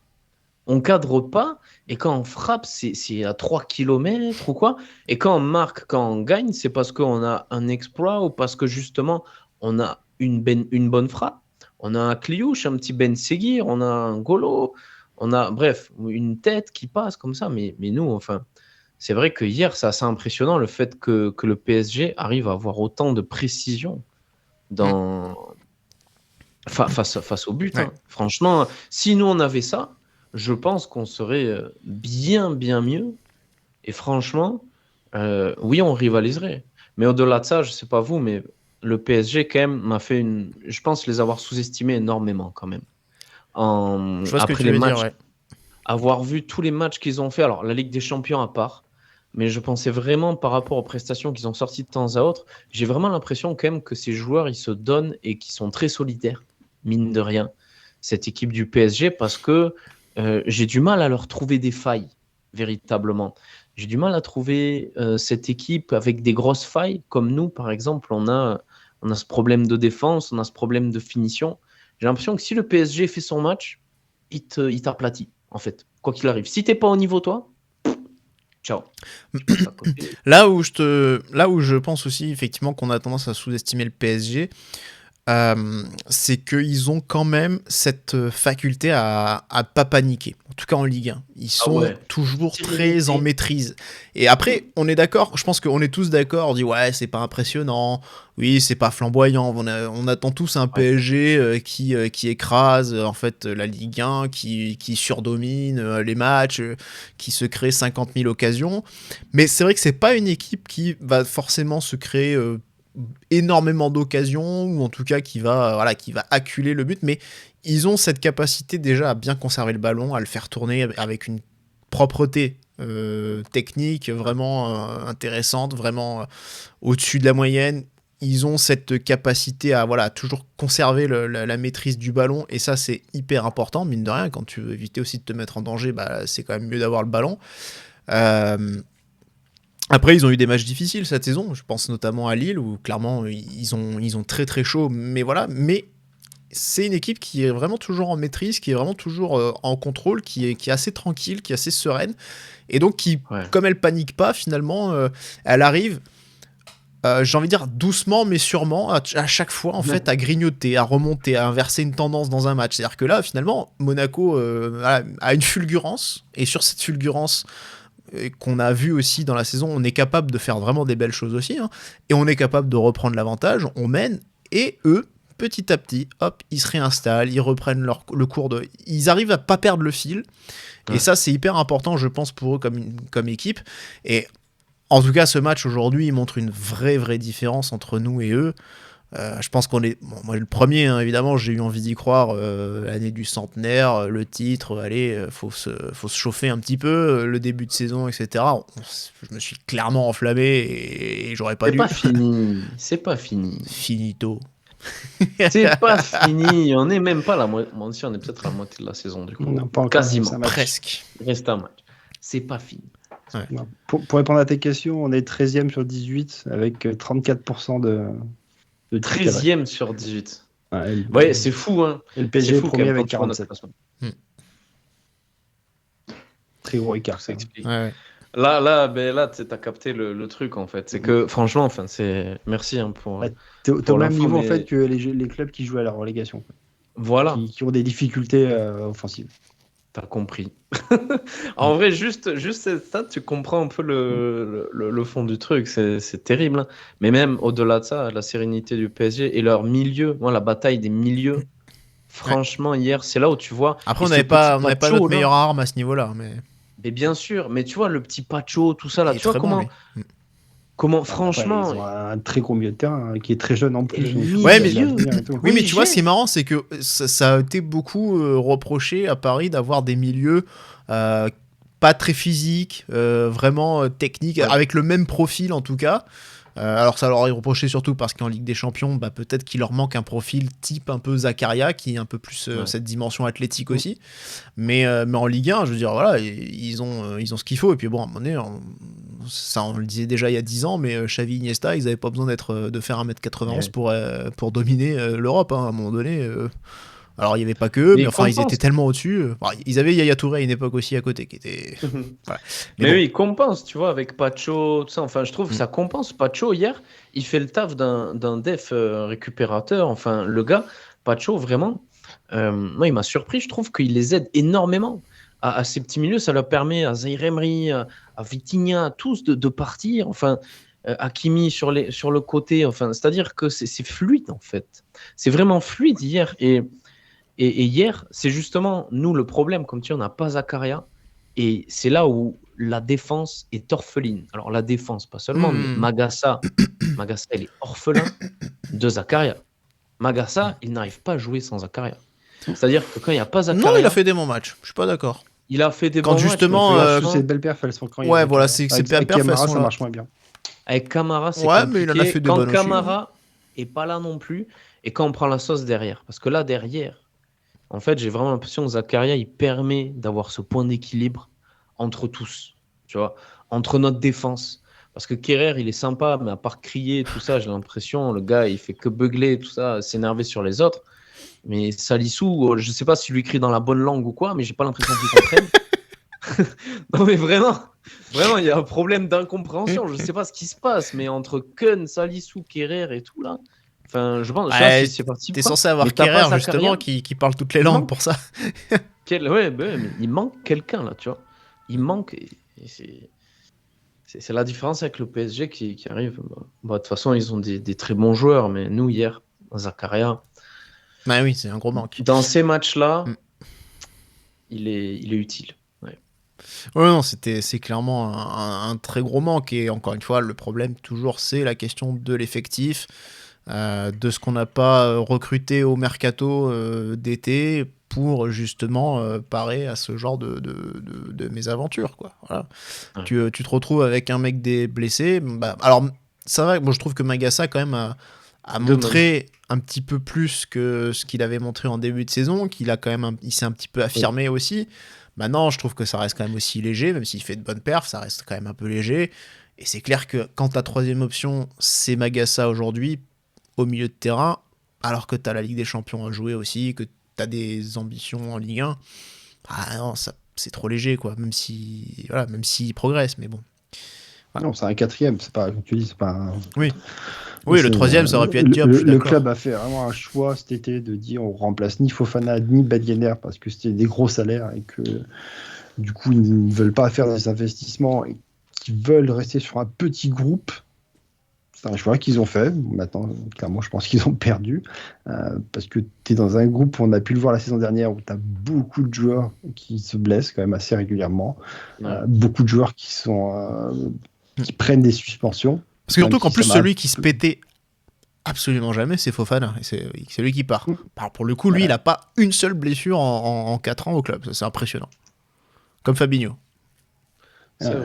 Et du coup, tu le payes, parce que du coup, ton groupe qui est court, si en plus tu rajoutes les blessures, les suspensions, tu accumules de la fatigue parce que tu fais jouer tous les joueurs, tous les matchs. Comme je disais l'autre jour, pour le match d'avant contre Reims, j'espère qu'il va faire reposer enfin avec Clouche, parce qu'avec Clouche, venait d'enchaîner 10 matchs de suite à 90 minutes, quoi. Ouais. Avec les Youch, en sachant qu'il a l'été et tout là derrière. Ouais. Ouais. Bah oui, et c'est le meilleur moyen de péter un joueur en plus. Hein. C'est le meilleur moyen que physiquement, à un moment donné, ça craque. C'est en fou, fait, on ne peut pas faire tourner ce qu'on a un groupe qui est trop léger et que dès que tu fais passer sur les remplaçants, il y a un écart de niveau qui est beaucoup trop important. Et surtout, en plus, c'est que Hutter veut jouer une tactique qui est ce pressing, qui est très bien. En plus, j'adore voir ça, qu'on arrive à le faire, c'est super bien. Mais c'est une intensité qui est folle, quoi. C'est-à-dire que tout le monde du match, tu presses, tu récupères le ballon. Alors, c'est super intéressant parce que du coup, tu laisses très peu de ballons à l'adversaire ou très peu d'occasions. tu récupères les ballons très haut et tu es très vite dans le jeu. Donc, sur le début de la saison, c'est super quand tout le monde est en forme et que tout le monde est disponible. Mais là, maintenant, tu leur demandes de faire ça. Je comprends, ouais, comme tu dis, Ben Seguir, il a des cernes, tu parles. Force de courir, presser et tout, ils sont fatigués. Quoi. Et ça se sent sur nos joueurs. C'est pour ça qu'on fait des moins bons résultats. Mais oui, Disait, ils n'ont pas tous la même endurance en plus. C'est normal. On est Zakaria dépendant parce que du coup, depuis qu'il n'est pas là, les stats, c'est moins bon. Bon, pour contrer ça, j'ai sorti les stats de Balogun, c'est pareil. Depuis qu'il n'est pas là aussi, on perd tous nos matchs. Quoi. Oui, après, ou alors tu peux dire depuis qu'on a remis Majewski, enfin, ça. Ouais, voilà. Pareil. On peut dire plein de choses, mais je pense que c'est plus une dynamique globale. C'est pas ça. Le problème, c'est c'est tous les absences qui pèsent et la fatigue qui fait que l'enchaînement, on est dans le dur. Quoi. Il y a surtout l'alternance des absents comme ça, où tu as vraiment à chaque fois, si c'est pas Zakaria, c'est Camara, si c'est pas Magassa, c'est machin. Devant, c'est pas, il y a tout le temps quelqu'un qui manque, s'il n'y a pas Mbolo, t'as pas machin, il y a tout le temps quelque chose. Et ça, t'as jamais un groupe au complet. Puis puis Camara, faut le rappeler aussi, hein, c'est sa deuxième saison seulement au plus haut niveau. L'année dernière, il jouait à Metz. Alors bon, Metz, c'était le fin fond du classement. Et puis surtout, c'était une deuxième moitié de saison plus compliquée. Donc au final, lui aussi, et c'est la saison de la confirmation, même si c'est un grand espoir aussi du foot. Mais c'est une saison de confirmation pour lui. Donc c'est pas non plus... en prenant Camara, t'as pris un prospect, un talent, mais t'as pas pris un joueur confirmé, t'as pas pris un joueur qui est installé, t'as pas pris un joueur qui a montré qu'il avait quand même l'expérience et la capacité à enchaîner les bonnes performances pendant une saison complète. Voilà, donc tout ça, tu l'as pas avec lui. Tu peux peut-être l'avoir plus tard, dans le futur, mais pour l'instant, c'est un point d'interrogation, toutes ces données-là. On va un petit peu recentrer aussi sur le débat maintenant. On a un petit peu parlé d'Adi Hutter justement parce qu'on a parlé de Luis Enrique, voilà, une équipe qui pour le coup, même si des fois pas toujours convaincante, mais qui globalement a un fil conducteur. On a parlé t'as parlé un petit peu Pat de Monaco et de sa réaction avec son jeu très exigeant, très très très exigeant physiquement notamment avec Hutter. Maintenant, on peut s'interroger sur ses choix. Sa gestion du match. Moi, j'étais plutôt d'avis que le choix de la défense, en tout cas l'inversion, enfin le fait de mettre Singo à droite et Vanderson à gauche n'était pas forcément, pour moi, était plutôt une erreur. Le début de match, je vais pas dire qu'il me donne raison entre guillemets, ce serait un peu présomptueux de le dire comme ça, mais en tout cas, clairement, c'est pas quelque chose qui a vraiment fonctionné quand on voit les difficultés qu'ont eu les latéraux vraiment pour s'imposer, quoi. Est-ce que pour vous, il y a quand même... Parce que vous m'avez dit, vous, que c'était la meilleure compo possible, la meilleure défense possible, les meilleurs défenseurs étaient alignés, mais pas à leur poste véritable. Donc, est-ce que c'était vraiment... On a aligné les 4 meilleurs, voilà. Mais je dis pas que moi, j'aurais pas joué comme ça. Moi, j'aurais fait la défense à 5. T'aurais mis qui, Patrice? Kier, Singo, Salissou au centre, les 3, et après je mettais en piston Vanderson, Enrique. Vanderson, Enrique. C'est Magassa que je sors en fait, et je fais redescendre Golovin du coup au centre, comme ça il a fait le match après. Mais je tentais plus je jouais plus sur la défense. En fait, je rejouais la tactique que Hutter joue habituellement contre les gros. Quand il a gagné le Bayern Munich, c'est avec cette tactique-là, quoi. Il jouait avec un attaquant de pointe, 2 mi-offensifs derrière lui, et après, tu joues énormément sur les pistons, en fait. Et surtout qu'on les a, ces pistons. Enrique et Vanderson, c'est parfait pour ces rôles-là, quoi. Mais j'aurais plus solidifié la défense. Enrique, quand même, il est short, là, quand même. Mais après, tu dis, que il n'y a plus tellement c'était pas forcément le bon choix d'inverser, mais parce que Hakimi, il te fait le poteau d'entrée de jeu, à la 20e, c'est lui qui fait la passe. Le deuxième but, c'est pareil, c'est lui qui est à l'origine de l'action. Donc, je te suis dans le fait que du coup, Vanderson, il n'a pas réussi à le bloquer, mais qui l'aurait bloqué? C'est clairement pas ni Ouattara ni Enrique qui aurait fait mieux que Vanderson. Après, se pose aussi la question du choix de ce système un peu hybride entre 4-4-2, 4-3-3, enfin en tout cas d'un Golovin un petit peu partout, mais qui pour moi a couru quand même pas mal dans le vide, qui était là aussi normalement pour faire les compensations, pour aller aider Vanderson et qu'on a peut-être aussi trop rarement vu faire. Ah, et Dans Golovin, l'adaptation, peut-être, tu vois, je veux dire, c'est peut-être pas. franchement, Golovin, et c'est justement pourquoi moi la défense à 3 et redescendre Golovin, je suis pas fan. J'ai un peu l'impression qu'on sous-exploite Golovin d'une certaine manière quand on le met dans plus bas en fait. Et c'est-à-dire, en fait, je le dis dans ce sens-là, puisqu'en fait, qui on met à la place du coup devant de Golovin? Eh bien, on fait rentrer quelqu'un comme Minamino. Et aujourd'hui, pour moi, c'est un véritable problème parce que Minamino, eh ben, c'est catastrophique. Vous voyez, franchement, pour moi, pour le coup, j'ai un véritable problème avec le niveau de jeu de Takumi Minamino actuellement. Il peut manquer de temps de jeu, quoi que ce soit, mais à chaque fois qu'il rentre, j'ai vraiment l'impression de retrouver le Minamino qui était pas bon là au tout début. Là. Parce qu'il Quand même, pas à ce point-là. pas à ce point-là pour l'instant. Mais franchement, il apporte Ouais, là, je suis un quoi peu de temps. aujourd'hui quand il rentre Elle est juste en train de se chauffer, là. Franchement, il apporte quoi pour l'instant Minamino? Tu vois, vraiment, moi, ça me déprime un peu parce que, et après, c'est pareil. Enfin, j'aimais bien, je me disais, le Barça, tu vois, j'ai bien compris. C'est pour ça que j'aimais bien Uther qui met Singo à droite, Vanderson à gauche. Et comme tu disais, c'est justement, Damien, Vanderson, voilà, il a un peu récompensé des bonnes performances qu'il avait fait. Et hier, vous voyez, même s'il prend la sauce en défense, je trouve que Vanderson, c'est un joueur qui s'accroche, en fait. Alors, il est complètement fou, ça c'est clair, mais je trouve qu'il apporte une certaine, pas de la Combativité. furie ou de la fureur, mais ouais, de la combativité. Tu vois, vraiment, il apporte un esprit comme ça, peut-être un peu trop sur certains aspects, mais qui pour moi sont nécessaires dans des matchs comme ça, où justement, tu n'as pas un Denis Zakaria, tu vas manquer de joueurs un peu qui ont du punch et qui ont du courage, tu vois.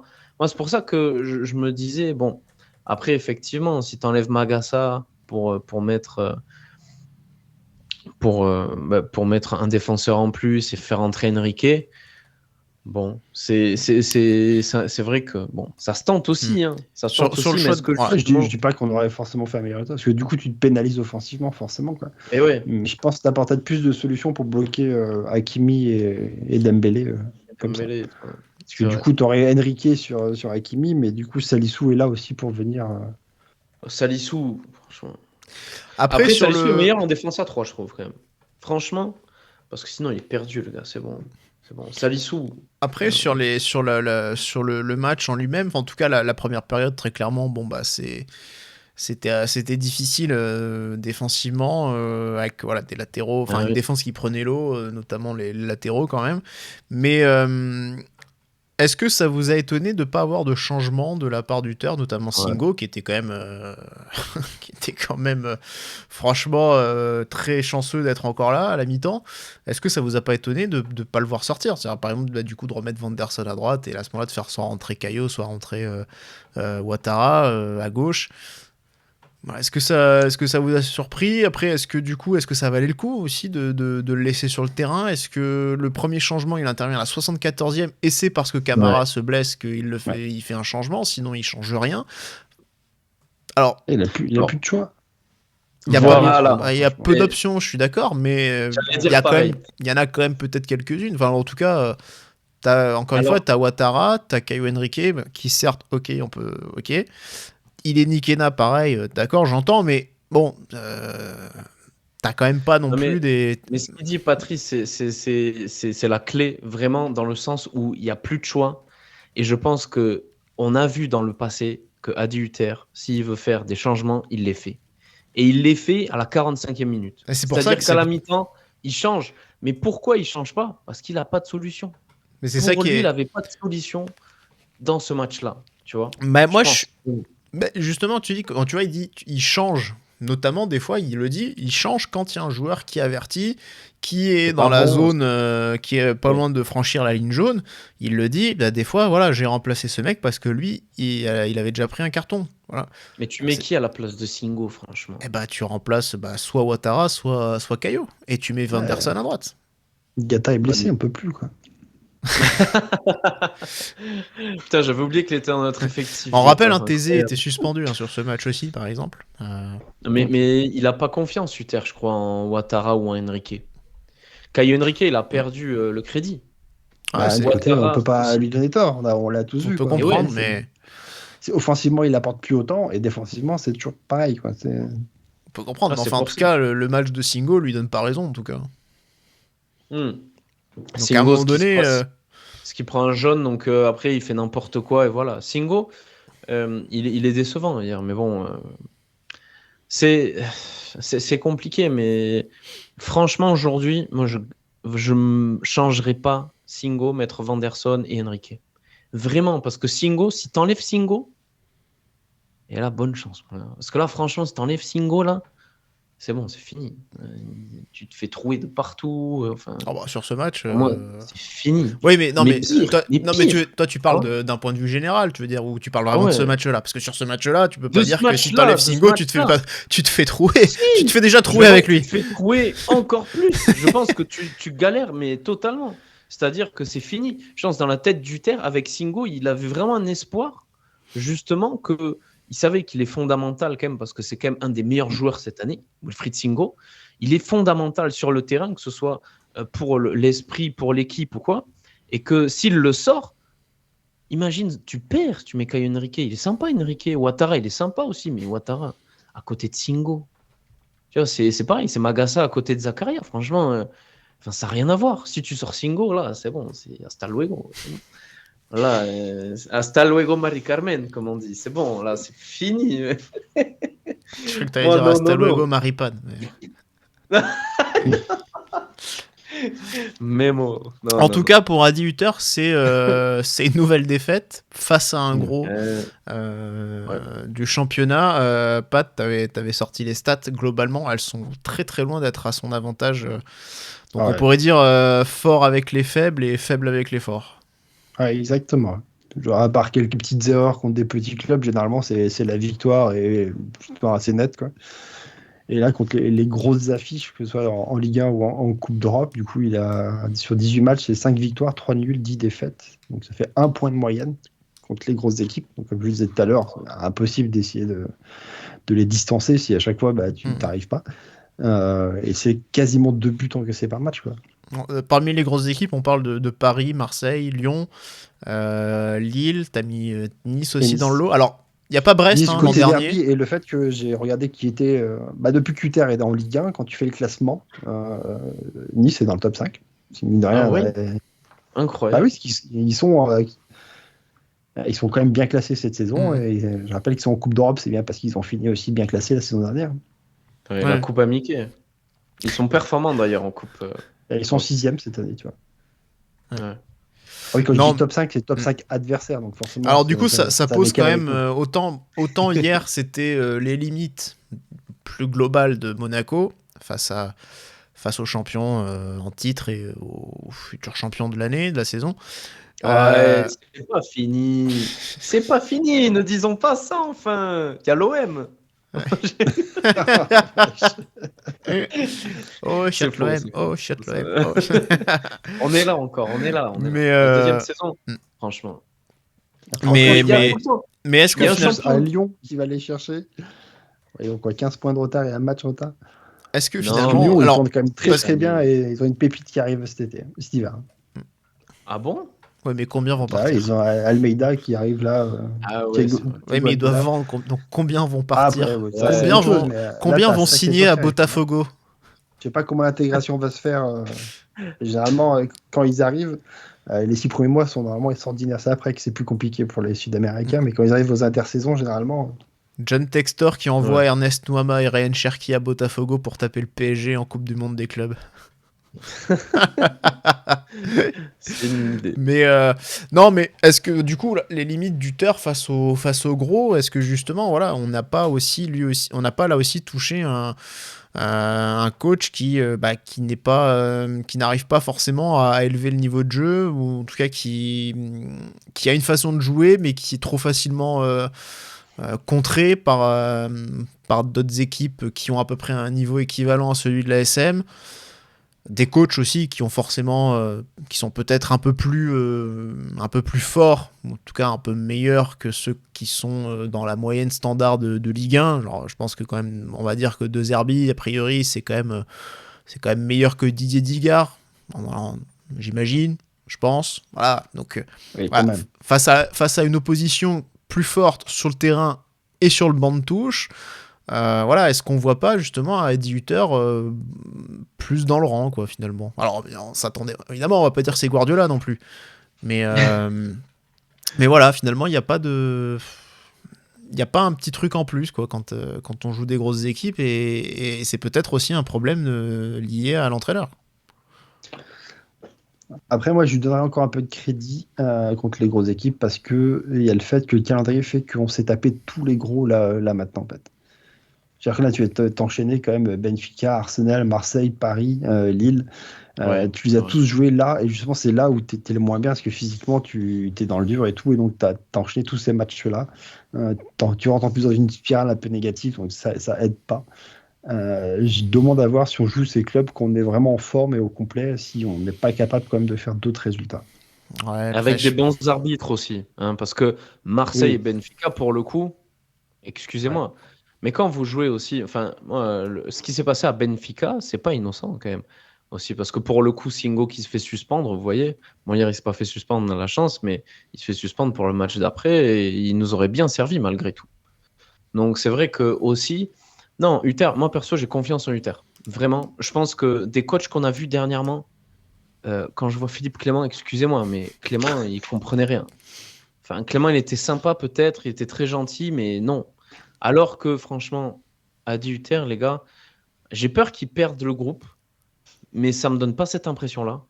J'ai vraiment l'impression qu'il a besoin surtout de quelqu'un comme Zakaria. Pour moi, le truc, c'est que Zakaria, il est vraiment trop prédominant dans ce groupe. Et c'est le problème aujourd'hui, c'est que si t'as pas Zakaria, si t'as beaucoup de blessés, t'as pas de solution en fait. Et on n'a pas quelqu'un au niveau de Zakaria pour faire le lien quoi, entre tous. Parce que Zakaria et Hutter, ils ont une belle relation aussi, il me semble. Mhm. Ils se connaissent bien. Je pense que Ouais, d'abord, ouais. mine de rien, ça rentre en compte beaucoup plus qu'on peut le croire. Cette confiance qu'il y a entre les deux, je pense, vraiment. Oui, non, c'est Entre vrai les que gros, c'est... ben, Ouais, c'est une relation qui est forte, hein, je veux dire, c'est lui qui l'avait lancé en pro à 18 ans à Berne, aux Young Boys. Donc oui, non, je suis d'accord que oui, ils ont une belle relation et que ça aide aussi. Mais bon, le problème c'est qu'il y en a un qui est en ce moment qui est souvent absent et voilà quoi. Donc un seul être vous manque. Voilà. Et ouais. Après, Hutter, franchement, hier, il prend un rouge.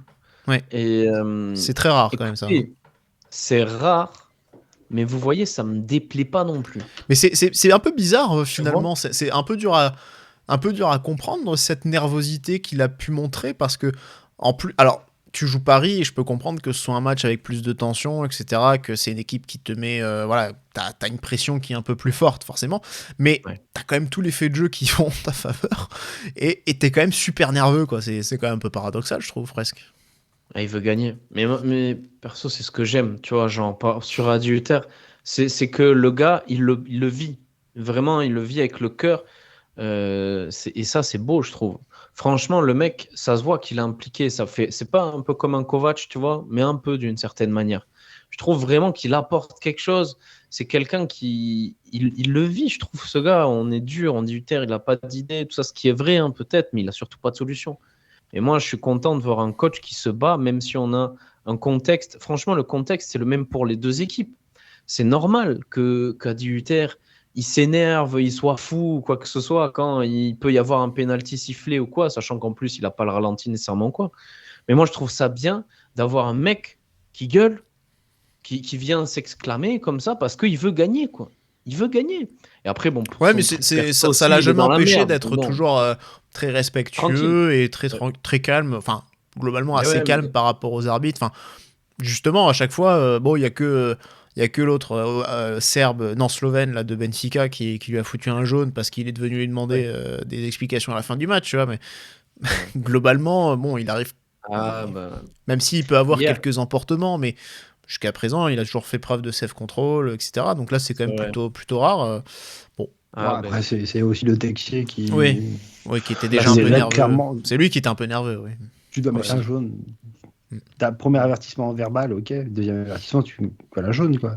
Mais vous Pas avez vu le rouge direct. Texier? Après, je sais pas ce qu'il a pu dire. Hein, Ils sont dit au début, on les voit à un moment, où il lui dit respect me, quelque chose comme Ouais. ça. Il lui dit you Ce need que je respect. demande, c'est que par rapport à mes décisions, c'est de montrer du respect. Ouais, voilà, ouais, c'est ça. Ce qui est bien, c'est qu'il lui dit en français, puis après il lui dit en anglais, il a dû comprendre qu'il parlait pas français. Mais voilà, enfin après, tu vois, quand on parle des grands matchs, c'est aussi une question de préparation. Alors on l'a dit tout à l'heure, oui, il n'y a pas beaucoup de temps pour préparer, mais c'est aussi mental, c'est un conditionnement mental, c'est-à-dire être capable de préparer ses joueurs à franchir le palier supérieur sur des grandes échéances. Et ça, pour l'instant, bah justement, je trouve qu'il n'y arrive pas. Je veux dire, parce que si on prend Nice, on a gagné un match, on en a perdu 2, mais c'est un derby, c'est toujours un match spécial, un match particulier à jouer, souvent un match avec beaucoup de tension et donc pas mal qui réserve son lot de surprises. Mais voilà, je trouve que sur un match comme ça, face à une équipe quand même un peu en dessous, pas beaucoup, mais un petit peu en dessous de la nôtre, bah, au final, t'en perds 2 sur 3. Tu passes pas ce truc... vraiment ce cut-là, ce palier-là, tu le franchis pas. Marseille, c'est pareil. Lyon, pareil. Alors bon, Lyon, début de saison, c'était des morts vivants, tu vois. Paris, on s'était déjà fait remettre en place l'année dernière, en novembre, et pas qu'un peu, parce que le score était encore plus sévère qu'hier. Donc je trouve quand même c'est peut-être sur cette préparation des grands matchs, il y a un problème. On le reprochait déjà à Philippe Clément en plus. Hein. Ça, c'était vraiment un reproche qu'on avait avec Philippe Clément, à savoir que oui, on était capable de gagner contre les faibles, mais dès que le niveau s'élevait, c'était pareil. Hein. Enfin, Philippe Clément, on voyait rien quand même. Oui, bon, ça, après, les joueurs, on se faisait chier. Ça, ouais. D'accord. Mais non, je te trouve dur, hein. Je vous trouve dur, mais après, je pense que toute la communauté est un peu de cet avis-là, et je pense que je suis un peu un pompier là dans l'idée, alors que peut-être que j'ai encore des étoiles dans les yeux parce que j'ai vu pour Barcelone ou quoi, d'une certaine manière, tu vois. Mais ouais, mais t'étais invité, t'as été payé pour Comment aller là-bas. comment ça? Pas du tout, pas du tout. J'ai pas été, attention. Ah, t'étais Mais- pas. Non, mais c'était pour- pas ce match-là. Non, mais enfin, pour moi, enfin, je trouve ça un peu uter. Je trouve les contextes. Je pense que le contexte, les joueurs fatigués, tout joue ensemble. Faut pas oublier qu'on a une jeune équipe aussi. On a une jeune équipe. Qui c'est qui a enchaîné des matchs comme ça, de Champions, tout ça? Franchement, et je comprends le fait de se dépasser, mais je pense qu'il y a des matchs où on s'est dépassé, on les a perdus. Je pense qu'un match contre Marseille, on le perd, c'est pas forcément de notre faute. Le match contre Benfica, on le perd, c'est pas forcément de notre faute non plus. Tu vois? Et si tu penses ces 2 matchs rien que ça, mentalement, c'est différent. Tout change. Aujourd'hui, enfin, même moi, je suis fatigué. Sans déconner, je sais pas vous, mais perso, je suis fatigué. Vous faites les débriefs tout le temps. Ça fatigue. Il y a tout le temps une merde, il y a tout le temps un truc, il y a machin qui se blesse, il y a l'arbitre qui fait chier, il y a tout le temps un truc. Imaginez Hutter dans sa tête, lui, il pense qu'il fait bien. Ouais, il y a Pierre qui fait Et des là, blagues aussi. Ouais. Ah, je me disais, ça fait 1h30, je lui ai même pas mis un tac dans la gueule. Je me dis, ça commençait à faire long là. Mais bon, tu vois, c'est compliqué, je pense. Mais En tout cas, pour en terminer un petit peu sur ce débat Hutter, je précise que moi je l'aime bien, hein, globalement. Je veux dire, j'ai pas de. J'ai rien contre lui, je veux dire, c'est pas Philippe Clément. Mais, pareil, hein, mais non, mais je l'apprécie plutôt. Mais voilà, c'est vrai que en fait, au final, tu te rends compte que tu prends l'entraîneur aussi par rapport à ta stature. Hein, évidemment, tu vas pas prendre Ancelotti demain, ça c'est une certitude. Mais voilà, tu prends un entraîneur mid Europe, quoi.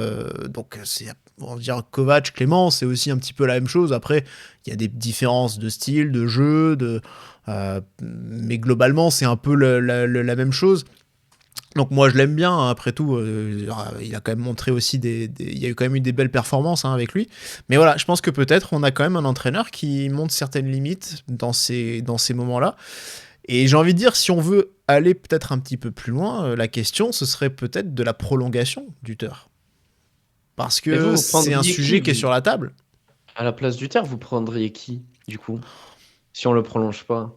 Bah, Voilà. Aucune idée maintenant. Tu vois? oui, non mais là, Habib Bey. il va sera forcément à Sergio Paris, Conceição. Quand c'est ça, ouais.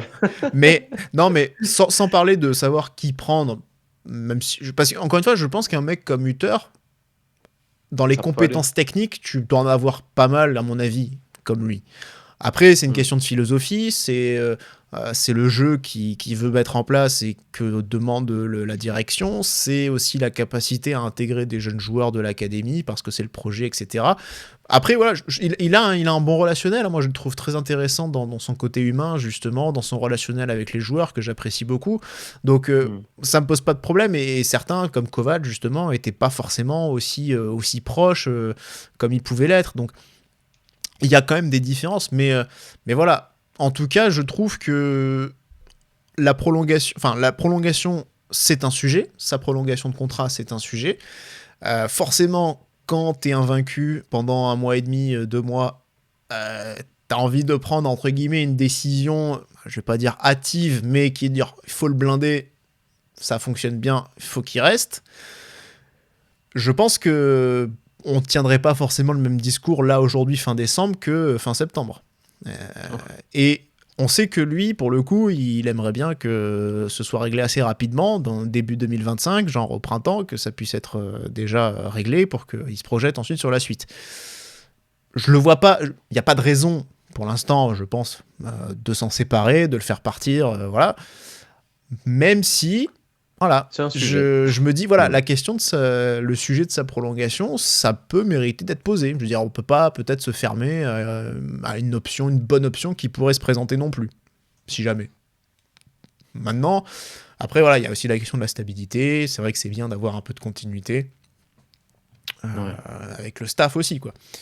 Mais voilà, donc c'est un peu aussi la question qui va se poser, quoi. Je sais pas exactement après maintenant les discussions où elles en sont. Mais voilà.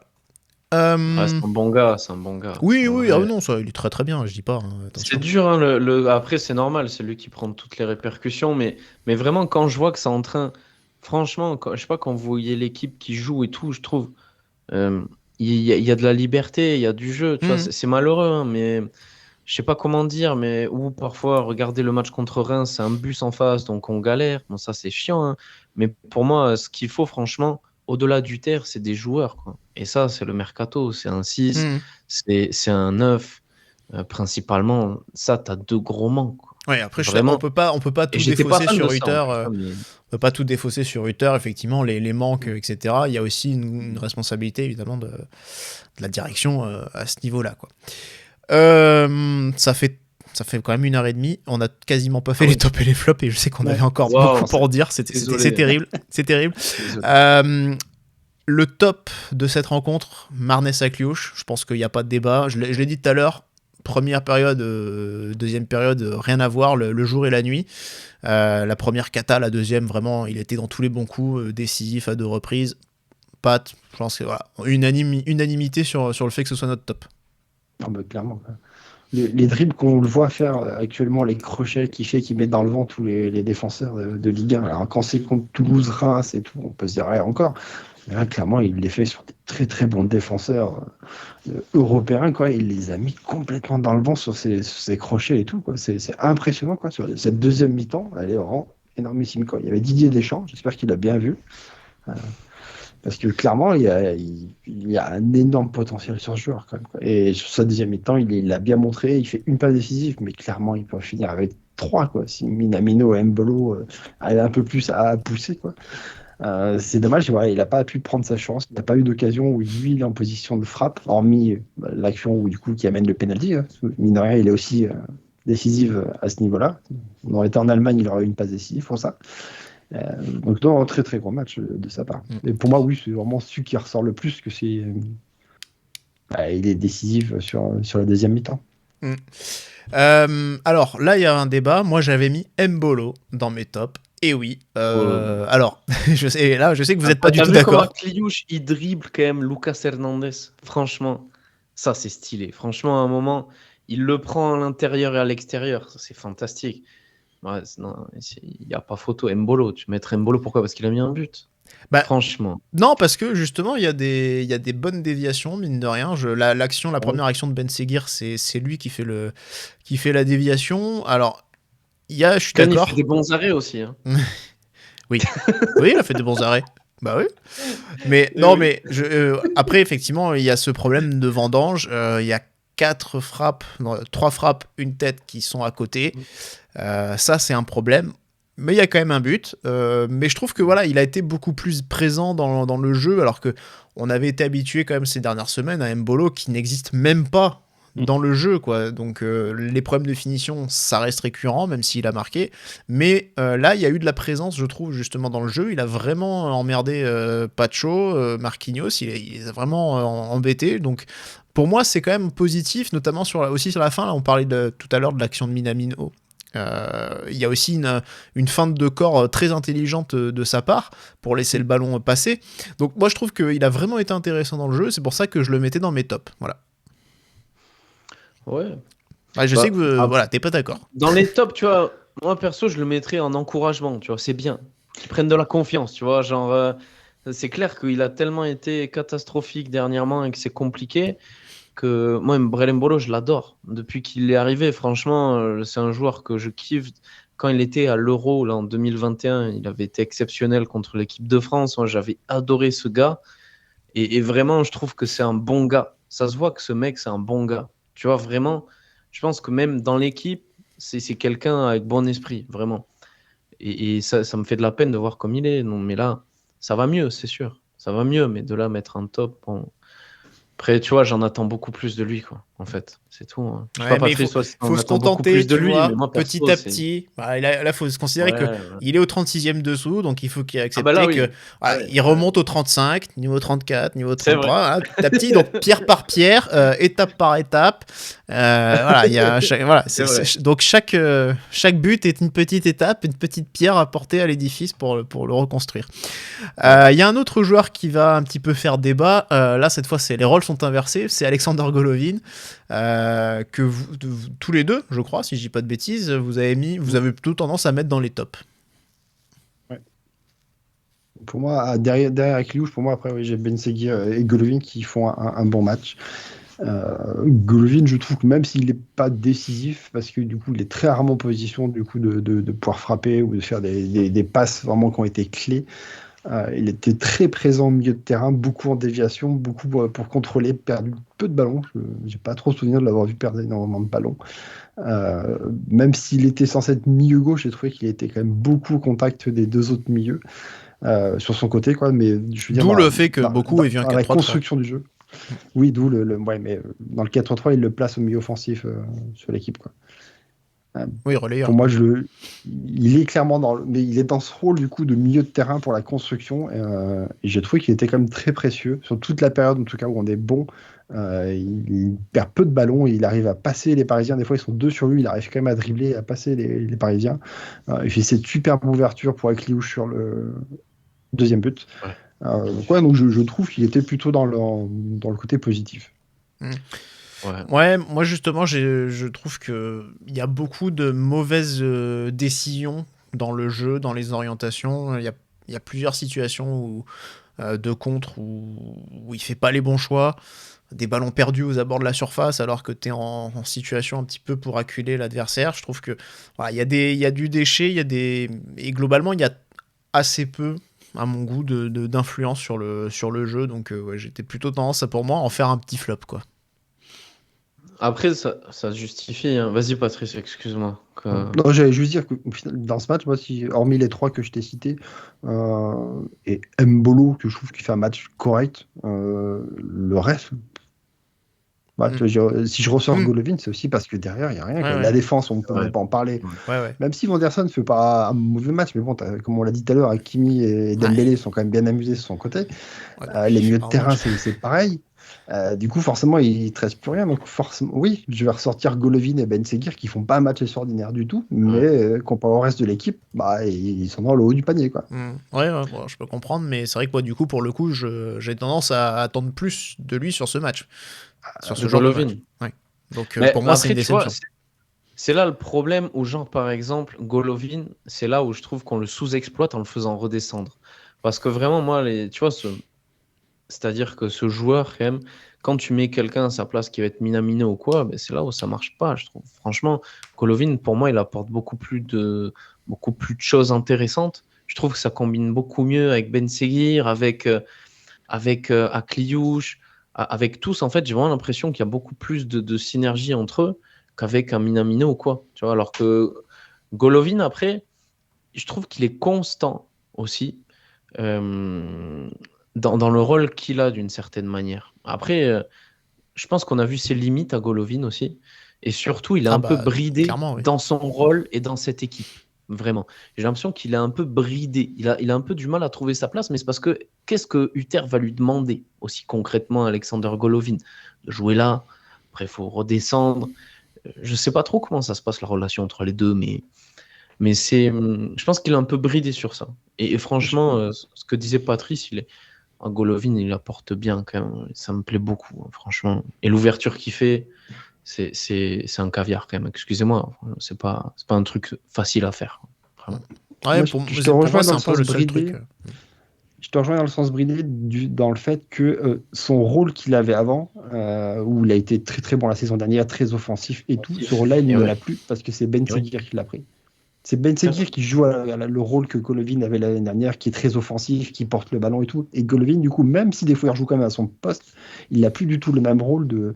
Il est plus dans un rôle de devoir construire, de devoir passer le ballon à Akliouche et Ben Seguir, qui sont devenus vraiment ceux qui vont finir un peu les actions, ceux qui vont porter et créer le danger. Il n'a plus du tout le même rôle. Et c'est sûr que si on s'attend à avoir Golovin qui fait ses stats comme les saisons dernières, on a vu cette saison, il ne les fera pas parce que du coup, on ne peut pas avoir 3 joueurs qui font ça, quoi. Absolument. Totalement. Totalement d'accord.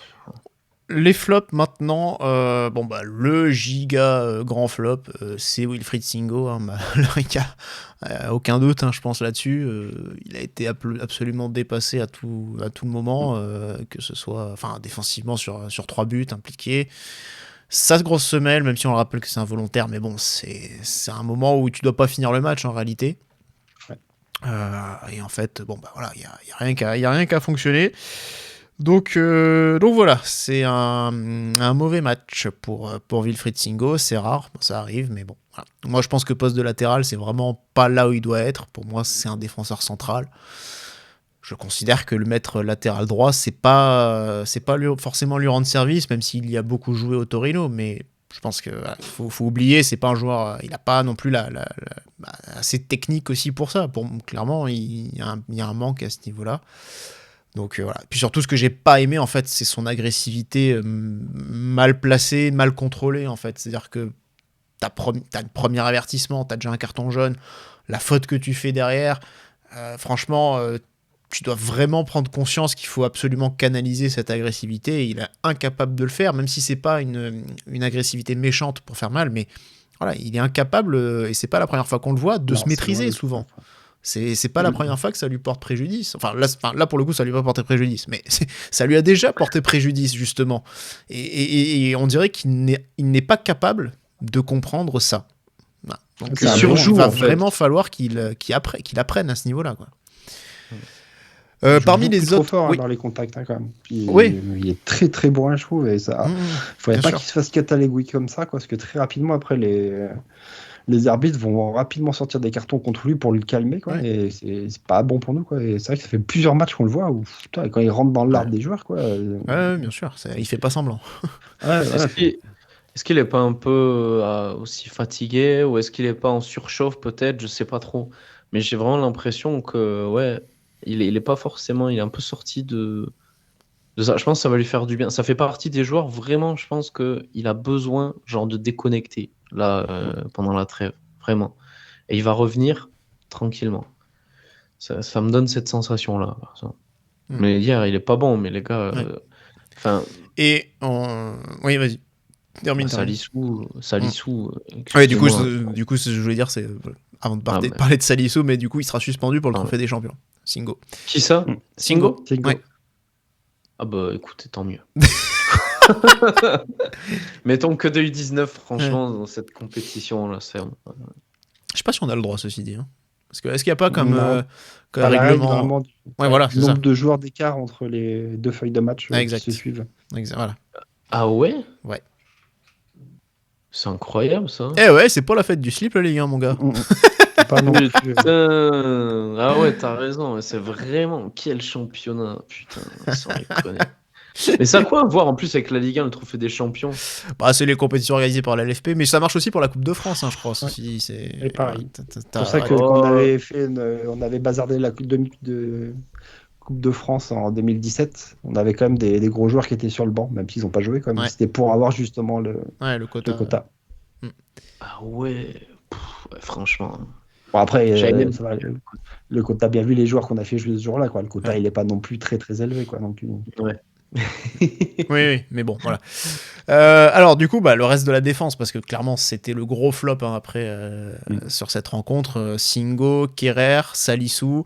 Forcément, Singo, on en a déjà parlé, mais Salissou, Kerrer, la charnière a été impliquée aussi sur les buts, hein, malheureusement. Pour Kerrer, alors un manque de vigilance sur certaines situations, notamment le premier but. Alors tu le disais, sur le deuxième, c'est le seul à sauter, mais bon, il est quand même derrière. Et puis Salissou, toujours les mêmes problèmes aussi d'alignement. C'est pas la première fois on l'avait vu Arsenal, ça avait été criant, mais c'est pas la première fois que souvent il couvre, il est en retard, il est pas bien placé, pas bien aligné avec le reste des joueurs, et ça commence à s'accumuler, toutes ces erreurs d'inattention là. Ah, mais Salissou, c'est 11 minutos tarde, franchement. Il est en retard tout le temps. C'est Dembélé, ça. Ah ouais, non, mais il est tout le temps en retard, sans déconner. C'est impressionnant. Partout. Il n'anticipe rien. Alors, je sais pas s'il a un problème avec le QI football de Salissou. Je crois qu'il est très, très faible, malheureusement. Regarde, Salissou, je le regardais quand il jouait à Valladolid. Et j'étais là, je disais, putain, il est bon, ce gars. Ça serait bien qu'on le recrute. Alors après, il était parti à Southampton, je crois. Et quand il arrive chez nous, je dis, ah, super, il va être bon. Cataclysmique, là, ce qu'il nous fait, franchement. C'est un c'est truc vrai que là, il fait un enchaînement compliqué. Quoi. Oh, Avec il est en des dedans de- grosses erreurs qui nous coûtent cher. Quoi, Ah ouais. donc, Je comprends pas. Salissou, c'est des erreurs. C'est pas bien, franchement, c'est pas possible. Après, Kerrer qui crie sur tout le monde, c'est pas mal aussi. Mais Kerrer, je peux pas lui en vouloir, franchement. Après, bon, il endosse un ce rôle de joueur. leader, donc Ouais, moi, ça me ouais, gêne pas. absolument. Je veux dire, il faut quelqu'un aussi comme ça. Hein. Petit recadre. Oui, bien sûr, oui, il y a besoin. Hein. Comme on le dit, on a des jeunes joueurs, donc c'est bien aussi d'avoir ce profil-là. Est-ce qu'il y a d'autres joueurs que vous vouliez mettre dans les flops ou on enchaîne, on conclut cette émission? Eh ben, c'est parfait. Alors, du coup, on va parler des paris pour terminer. Les paris du match, donc c'était une victoire pour Adrien. C'est assez raté. Et pour moi, c'était une défaite 2-0. J'avais précisé le score. Donc, bon, il y a quand même 2 buts d'écart, je tiens à le dire. C'est pas loin. Donc, il y a 50%. Allez, même un peu plus de 50% du T'as le droit à prono qui est validé. Maintenant, donc, le prochain match, c'est l'Union Saint-Jean. C'est dimanche à 14h45. Match qui se jouera au Stadium de Toulouse. Donc, c'est un club de Régional 1, donc c'est-à-dire la 6e division. En France, parce que c'est quand même a priori, donc on devrait quand même se qualifier, même si je m'attends à ce que ça tourne beaucoup. Du coup, quels sont vos pronos pour cette rencontre? Je te laisse commencer, Patrice, le temps que t'en trouves un, Alex. Ouais. Plus qu'un prono, c'est plus un souhait, c'est justement, contrairement à ce que tu viens de dire, qu'il n'est pas une très grosse rotation. Non pas parce que j'ai peur de l'équipe en face, mais au contraire parce que c'est un match où justement tu peux mettre un gros carton, et je pense que nos joueurs en ont besoin.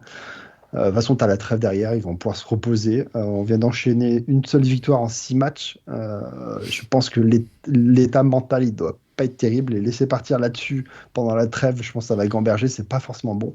Alors que si tu peux finir sur une bonne note où tu claques un 4, 5, 6, 0, en redonnant un peu du moral à tes joueurs, en ayant marqué des buts, en ayant fait un bon match défensif et tout, ça peut être quand même plutôt bien.